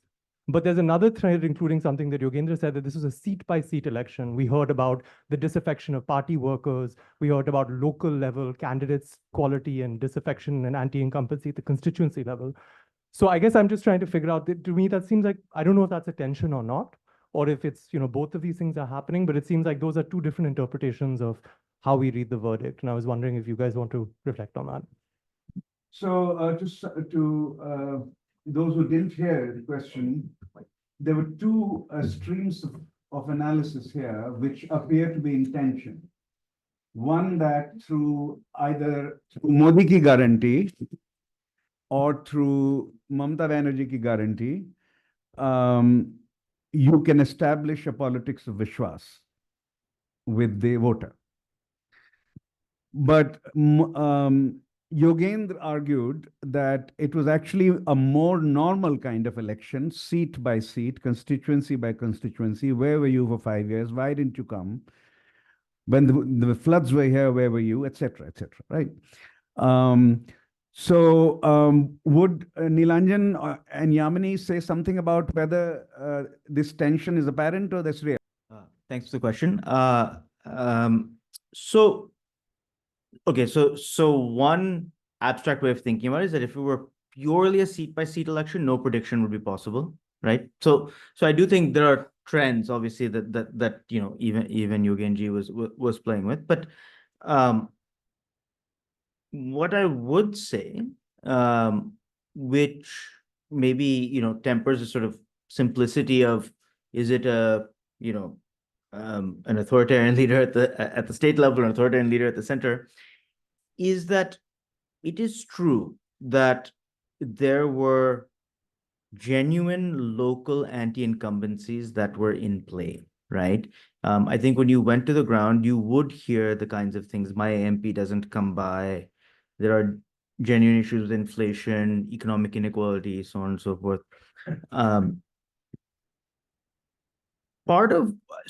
So the way that I would sort of put this together is to say that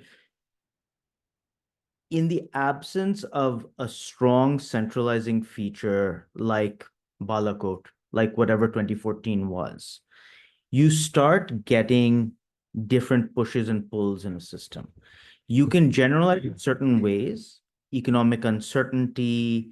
I think one piece of language we've not used, but came out quite significantly, both in the data and in the field, is inequality. So more than 70% of the respondents said that inequality has grown in India. Is a major ticking time bomb in India.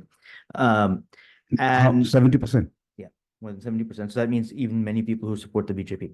Yeah. So I do think that, there are large trends that you can draw, but it is true that without that strong centralizing feature at the national level, you had much, much more subnational variation and seat by seat variation. Can I Yeah, just yeah. complement what Neelan said? I think the more important consequence of this so what is happening is that it has become a political tactic. Whether it actually transfers into votes, you will see variation. One election will give you something, another election, some other factors will come in, and there will always be this tension between local, subnational, and national. But when it becomes a political tactic, it plays a role in intriguing ways. One, it undermines the democratic structure of parties, right? We have always had far too centralized political parties. It's now become a feature, not a bug. And what that means is parties start making mistakes sometimes, like the BJP did. So one of the complaints that you hear a lot about the BJP is its ticket distribution. Now, how did the Chanakya of Chanakyas mess up on ticket distribution? A lot had to do with the effects of this kind of centralization that showed up even in state elections. So in UP, same place Neelan and I went to in 2022 for the state election versus 2024 for the national election, you heard very different things. In 2022, there was a lot of discontentment and anti-incumbency, all placed on the MLA, but Yogi and Modi escaped it because they were the centralizing feature, and the MLA would misbehave, but they were able to kind of use centralization to take the stain of anti-incumbency off. This time round, their overwhelming presence, perhaps because it is a national election, so the dynamic also shifts, made it harder. Despite various local constraints, a lot of the stain also went on them. So it's a tension, and it's a tension and a dynamic that plays out in different ways, but it has become a feature of how parties are structured, how parties are deploying their tactics, and the ways in which they're seeking to appeal to the voter. So the appeal to the voter is entirely with the mug now of the party leader. The local MP, the local MLA, and their ability to get you things or not get you things. UP Faizabad, really interesting example, because various aggrieved citizens went to Lalan Singh when they were losing land and being evicted, etc., could not do anything. So the anger then transferred onto him also. That was one of many aspects of the story. So it's this tension that is playing out, which is giving us different outcomes in the election. Here's a question via Zoom. I think it's a very important question. What can any panelist or combination can say about the future of Dalit politics, especially in the Hindi heartland, given that something inconceivable has happened? Mayawati has declined to single digits, and SCs and Dalits have shifted to SP. Congress was expected, but Dalit shift to Samajwadi Party was entirely inconceivable 10 years ago. And Mayawati dropping to single digits was entirely inconceivable 10 years ago. So would anyone like to say something? Asim, would you? Yeah. So I think even though many Dalit voters have shifted to the SP in this election, in the state election, their trend might not hold to the same extent, because SP struggles on the issue of law and order, and many Dalits have been sort of ambivalent about the Samajwadi Party because of the law and order issue. I think they would need maybe to ally with the Azad Samaj Party of Chandrasekhar Azad, especially in Western UP and Rohilkhand, where they might need another force to like get them the Dalit votes. But like this might change. But the BSP decline, like I don't see that reversing so much, because I think that has been like a decade-long trend. So I suppose that will continue. When Neelan, Yamini and I were working in the field, I remember a long conversation that actually Neelan and I had in a Dalit Basti, I think Chipitola in Agra, Right. where our Dalit respondents were basically saying that we still have affection for Mayawati, but there's no way we are going to vote for her because she's not going to win, and we will shift to SP. True.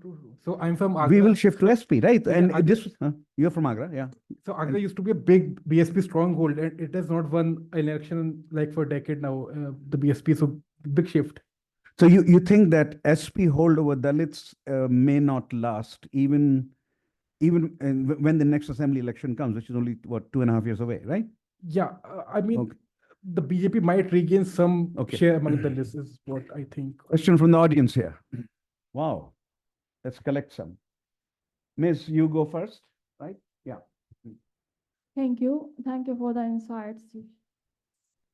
So my question is to Yamini.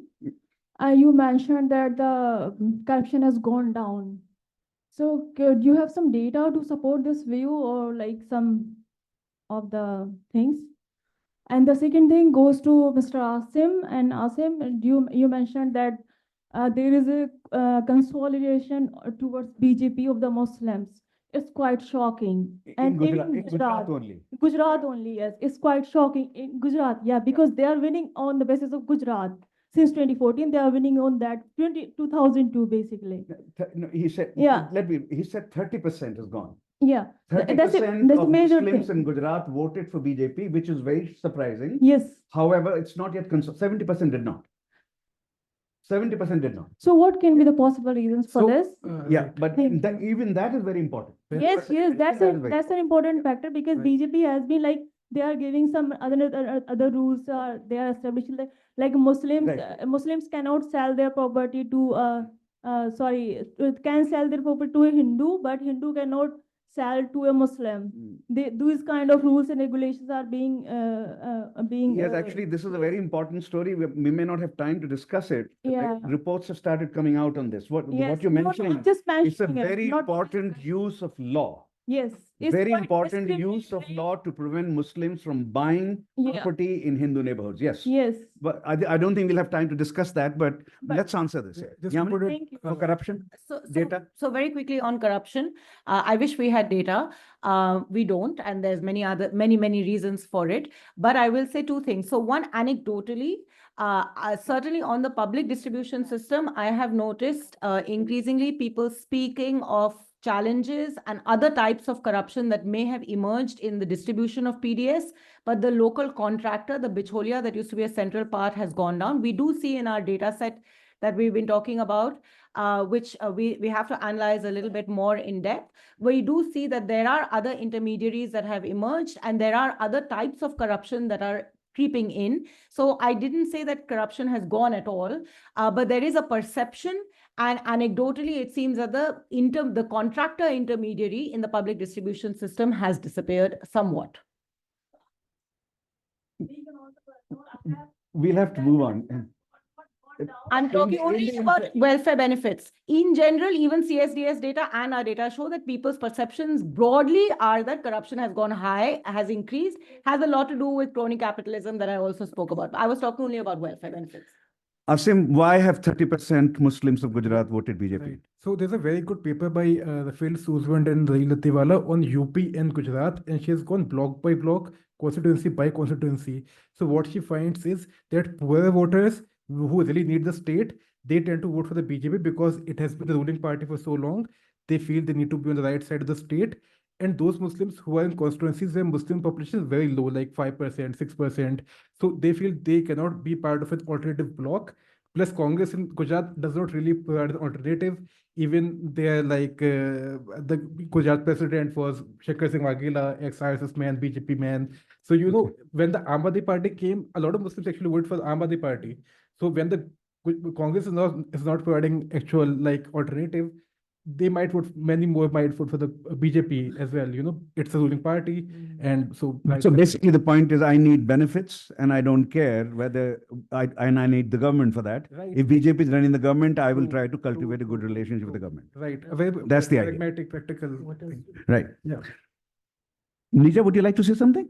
No. No, I was just, Oh. since you mentioned property purchase and so on, that of course is a very important issue. But so also the spate of laws that have been passed in BJP ruled states against interreligious marriages. Correct. That too. Yeah, yeah. The property issue is only at this point in Gujarat, but laws may change in other BJP states. So yeah, that's now being commented upon finally. Let's go here. Yes, please. Yeah. We'll come to you. Yeah. I kind of have a follow-up on the SP BSP question and more sort of revolving around the Dalit sort of politics, so to say. Do you think it's not so much, maybe it's more that there's a change of the SP that we've seen this time, particularly with the ticket distribution, which was very fascinated by Akhilesh Yadav, wherein only 9 tickets were given to Yadavs and Muslims, where traditionally Samajwadi Party has been seen as a sort of Muslim Yadav party in some sense. And the rest of the tickets were sort of distributed towards the other sort of OBC categories and among others who had sort of shifted to Also Dalits. Also Dalits who had shifted to BJP with people like Keshav Prasad Maurya and them consolidating that kind of vote. And plus also them being in alliance with the Congress party, who have traditionally had sort of SC/ST votes. So don't you think that too can sort of come into play in the assembly as well, if they are in coalition together? So the question is, you're asking Asim whether his argument about instability of Dalit vote for SP, whether that instability, whether he's right about the instability argument. That's what you're asking. Sure, yeah. Asim. So I think like Glenn made the point, inequality, he said 70% of the people felt was a big issue. And what Professor Yadav said, that bottom of the pyramid. So I think there's the scope for class politics is increasing. And even Bihar, if you see Kushwaha voters who used to vote for the JDU in certain parts, they shifted to the RJD. So both these parties are no longer MY parties, supposedly, because there's also demand factor coming from the ground. Like the space expanding for class politics and broader caste coalitions, and they're tapping into it. You rightly said, like the less candidates for the Muslim and Yadavs, more for the less and OBCs. Can I say something more? Yeah. Yes, please. Yeah. Which is that suppose going forward in the next year or two, the BJP and the RSS make the right noises about the constitution and reservations and provide reassurance on those issues. Would the Dalit vote still stay away from them, or could it gravitate back?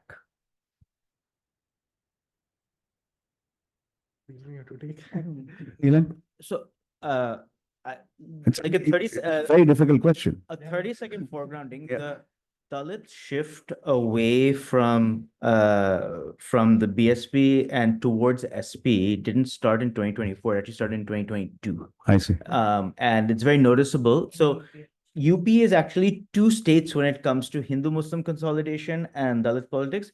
East of Lucknow is different than west of Lucknow, right? And east of Lucknow, it is not the Jatavs that are Parsi population is particularly numerous. In fact, the BJP itself has actually said that something went wrong with us among the Parsi community in particular. It is very noticeable. We also personally met a lot of Parsis who have shifted away towards the Samajwadi Party.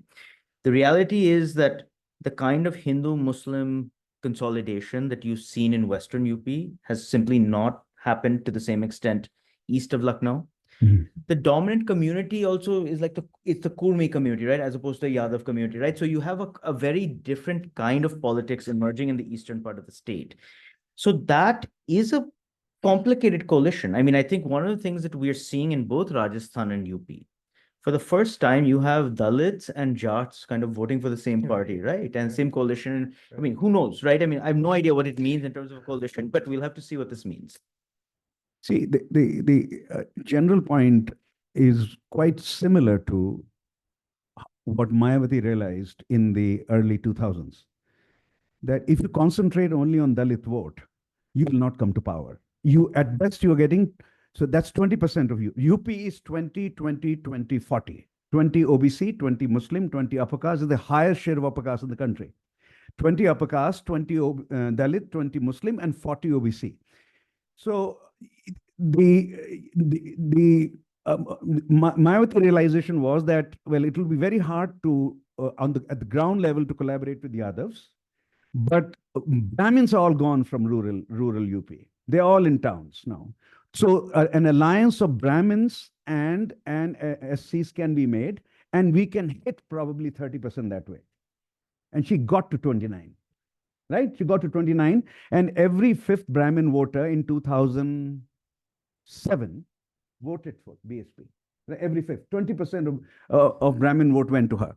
Now, if you think about the political strategy of Samajwadi today, Muslim and Yadav would add up to what? Basically 30%. Maximum. If you get 98% of their vote, you will get 27% of the total vote. In order to defeat the BJP, you have to cross 35, 36, right? And maybe aim at 40. That cannot happen unless you incorporate lower OBCs and Dalits into your fold, right? And maybe some Brahmins. But you can, SP has basically decided some Brahmins will come, but otherwise Brahmins have handed over their vote to the BJP. Therefore, it makes sense to have Avadesh Prasad run for contest from Faizabad, which has Ayodhya, even though it's not a Dalit seat. It's not a reserve seat. And he defeated Lallu Singh, right? So it's that strategy. I think it's the Mayawati strategy now, Akhilesh Yadav attempting after losing twice in a row. That's what's happening, I think. Other questions? Gurcharan. Help me to understand this data on inequality.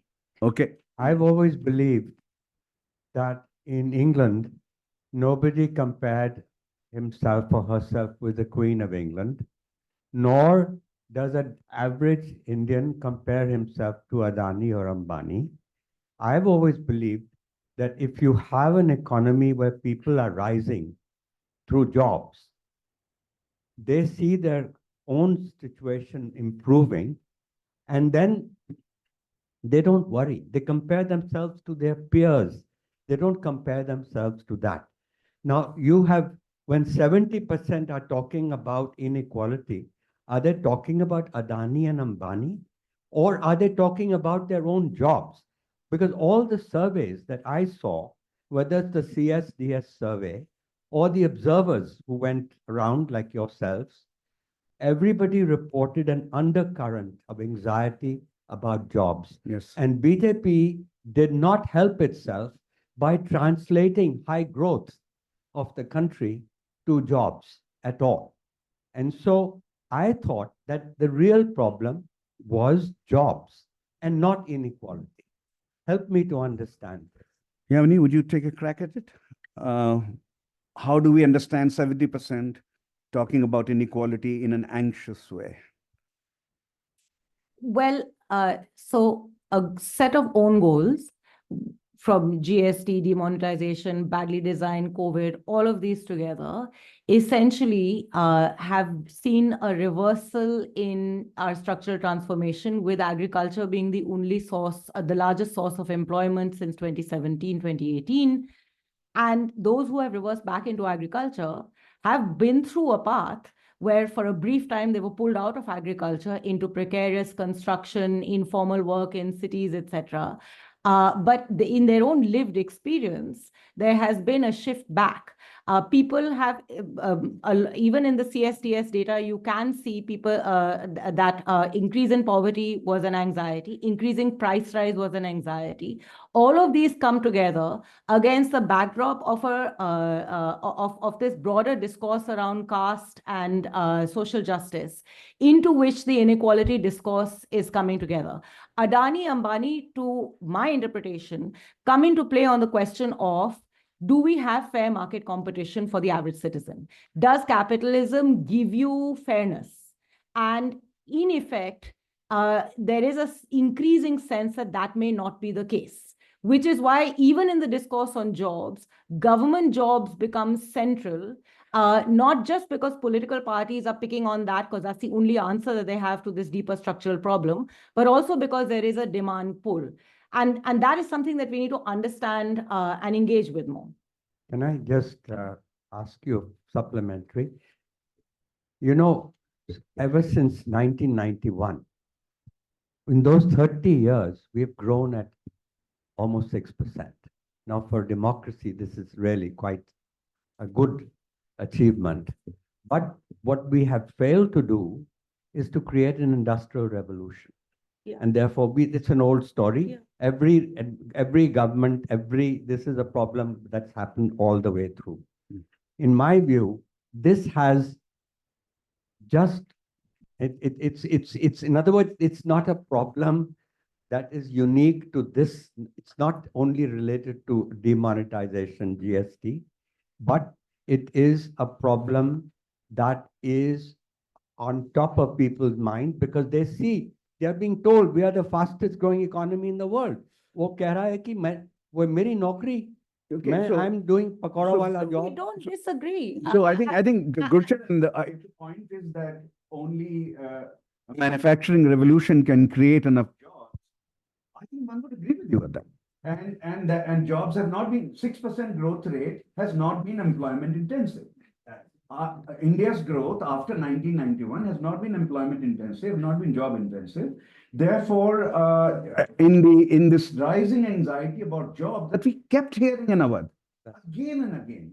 And my sense is, I can't prove it to you with data. I think so there will be some data at some point that this anxiety about jobs trumped the benefit that benefits would give. No, it did. But don't forget it, that the anxiety reaches a crescendo on account of the fact that you have also had severe hits to the informal economy that have gone unchecked.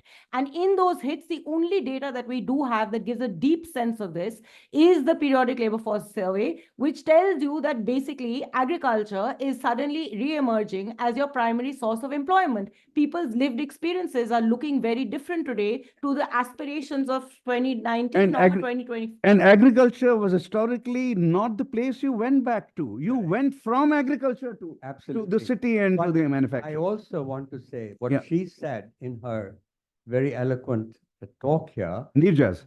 No, I'm talking about Yamini. Yamini. Sorry, all of you were very eloquent. But what Yamini,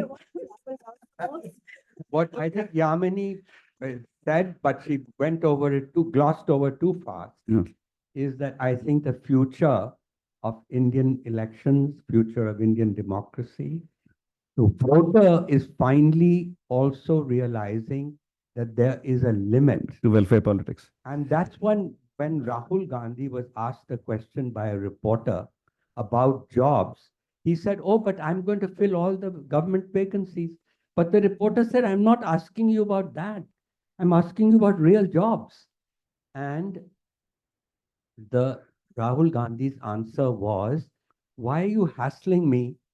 I've told you we are giving 1 lakh rupees per family. And this is where the penny dropped, because the reporter said that's not the point. No, I think the point about if everyone gets into welfare, Congress Party does and Jagan does and TDP does, and if everyone gets into welfare benefits, which is what has begun, then clearly there'll be a limit soon. By definition, there'll be a limit soon, right? And if it hasn't already been reached, there'll be a limit soon. And the question of growth-induced jobs will become absolutely central. Absolutely central. Growth-induced jobs rather than these benefits. Now, let me ask my organizers. We've already at 8:05, 5 minutes after 8. What are we contracted to leave this place, sir?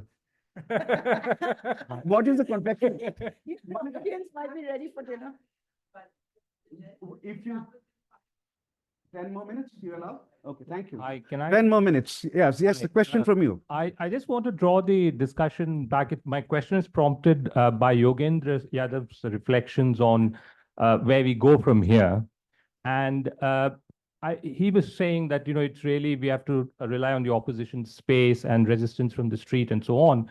I just want to draw the question back to the presumed internal cohesion of the ruling bloc, because one of the things that this election has also shown is a real tension between the authoritarian project and the hegemonic project.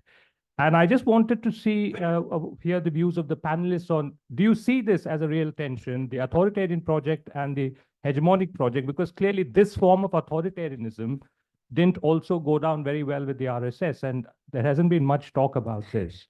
So who would like to address this? Neelan. Something. Yeah. So what I would say to sort of capture some of this is that, so in interview, many of us were doing interviews around the election, and people always asked, do you think now we'll see some moderation, so on and so forth? My answer was always no. I think for those who've been looking closely at the BJP, the answer is not no because there are coalition partners. The answer is no because while there's been centralization of the polity as a whole, the strongest centralization has been within the BJP itself. To open the door to negotiation is also to open the door to negotiation to people you've shunted out of the party or sidelined. That includes people in the RSS, that includes people like Nitin Gadkari, that includes many, many sort of actors, right? So part of the reason why you see this kind of doubling down is that so much of what this project has been for Prime Minister Modi has been this kind of centralization even within his political party. So you don't expect there can be anything else because the popularity of Brand Modi is built on this kind of centralization. The project that has been undertaken within the political party is based on this kind of centralization. What would it mean for Prime Minister Modi and Amit Shah to shift tack at this point?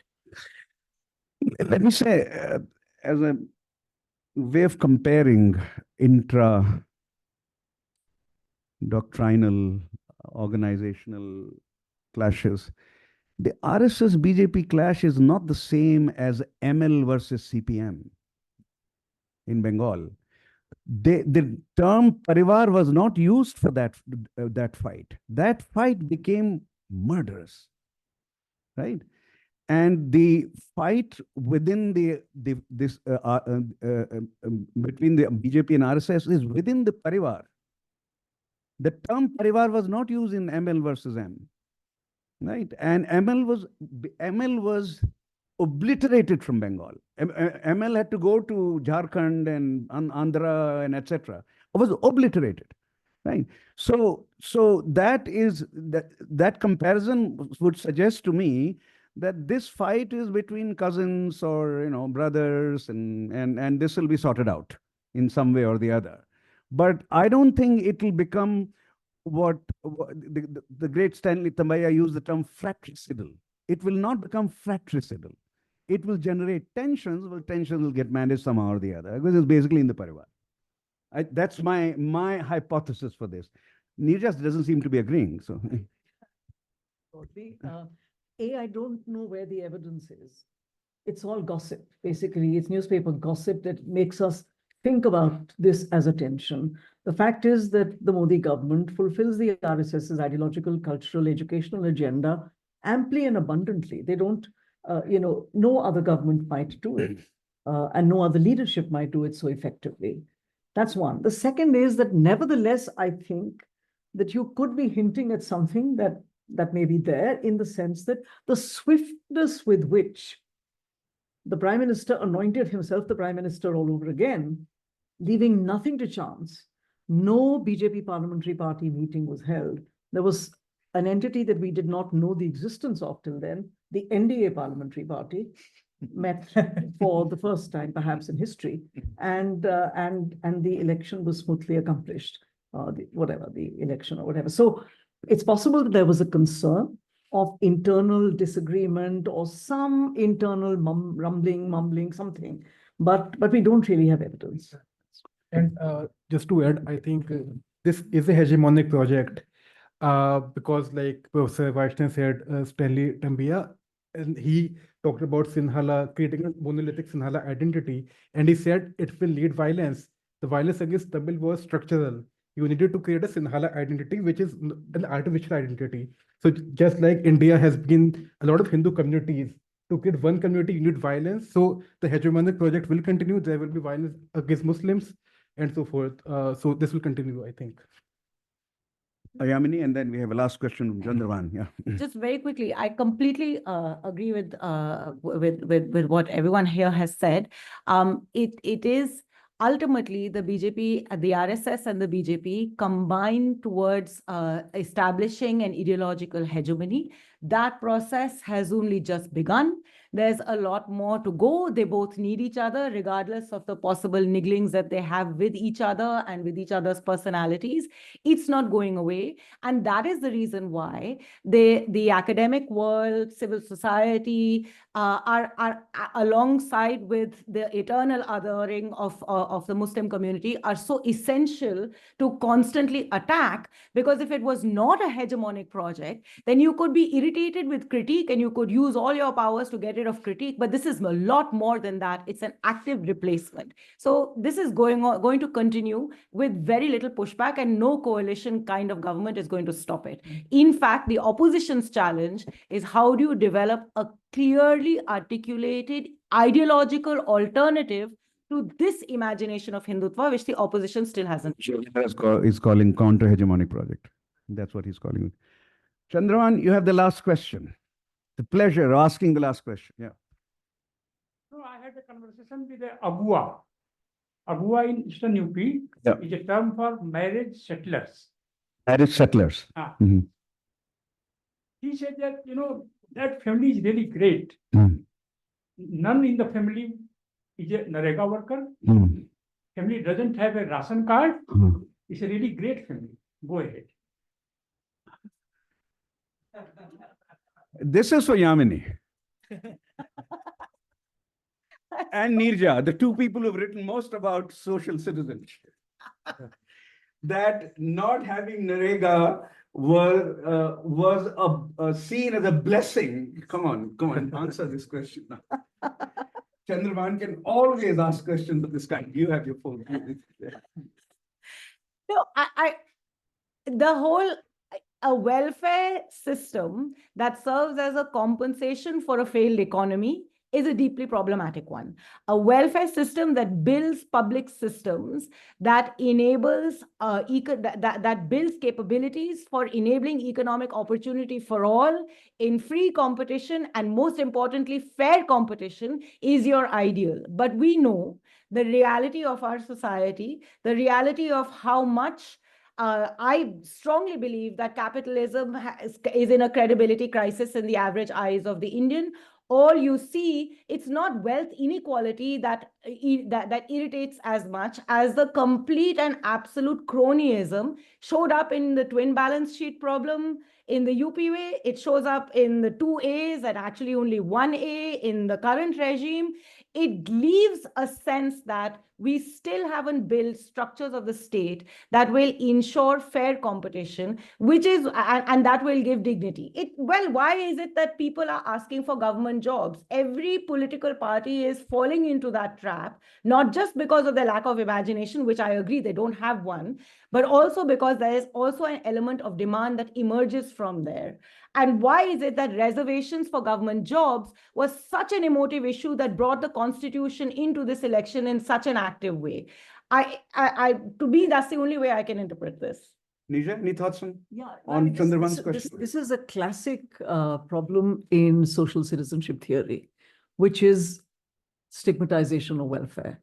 The minute you equalize, the minute you make everyone go to the same health service or go to the same government schools, you stigmatize the goods that are put out. So, the solution to that has always been decommodification of welfare, but this is not the place to talk about that. But yeah, it's a classic problem.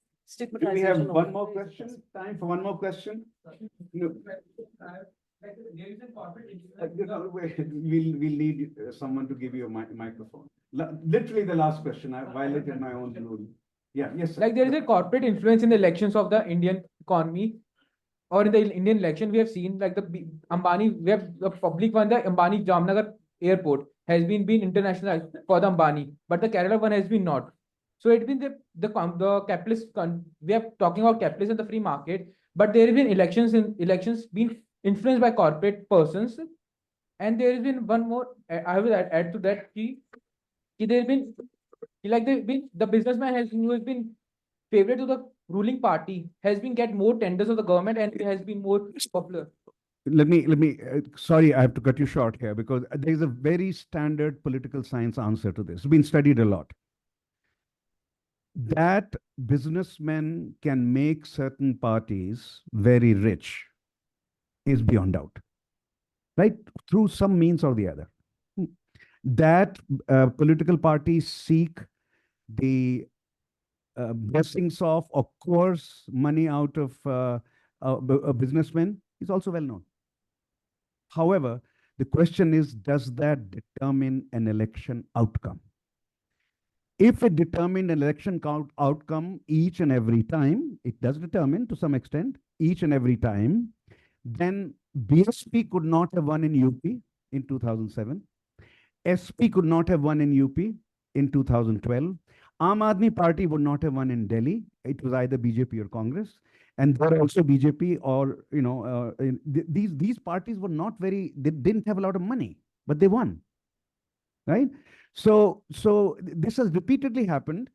So the best generalization about corporate influence is that it's one of multiple factors that determined an election verdict, right? And if you use statistics at all, then what is the coefficient on that? We actually don't know. It's probably positive, but something else could be higher, at least in some elections as it was in this. Nobody believes that all opposition parties of India put together had as much money as BJP did. All. Nobody believes that. We can't prove it to you statistically, but no political observer believes that. They had more money than all opposition parties put together. And even then, they couldn't get to 272, right? They have 240 and India Alliance has 233. So it's one of multiple factors. On that note, I have to bring this to a close.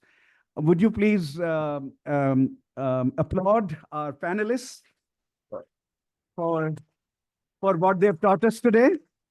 And thank you, Mittal Institute. I think there is a vote of thanks coming from Hitesh wants to say something.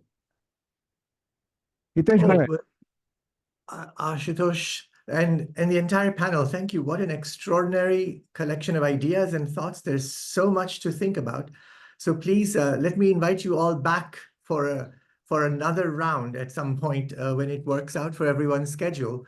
And of course, Indian politics continues to always be interesting, which is a wonderful thing also. And Yogendra Yadav is not there, but I want to also thank him for his contribution and some very interesting thoughts about how to move forward. Thank you all very much. I also want to thank all of you listening online and all of you in the room. It's been quite eye-opening for me. There are many avenues of thought that I think we can explore further.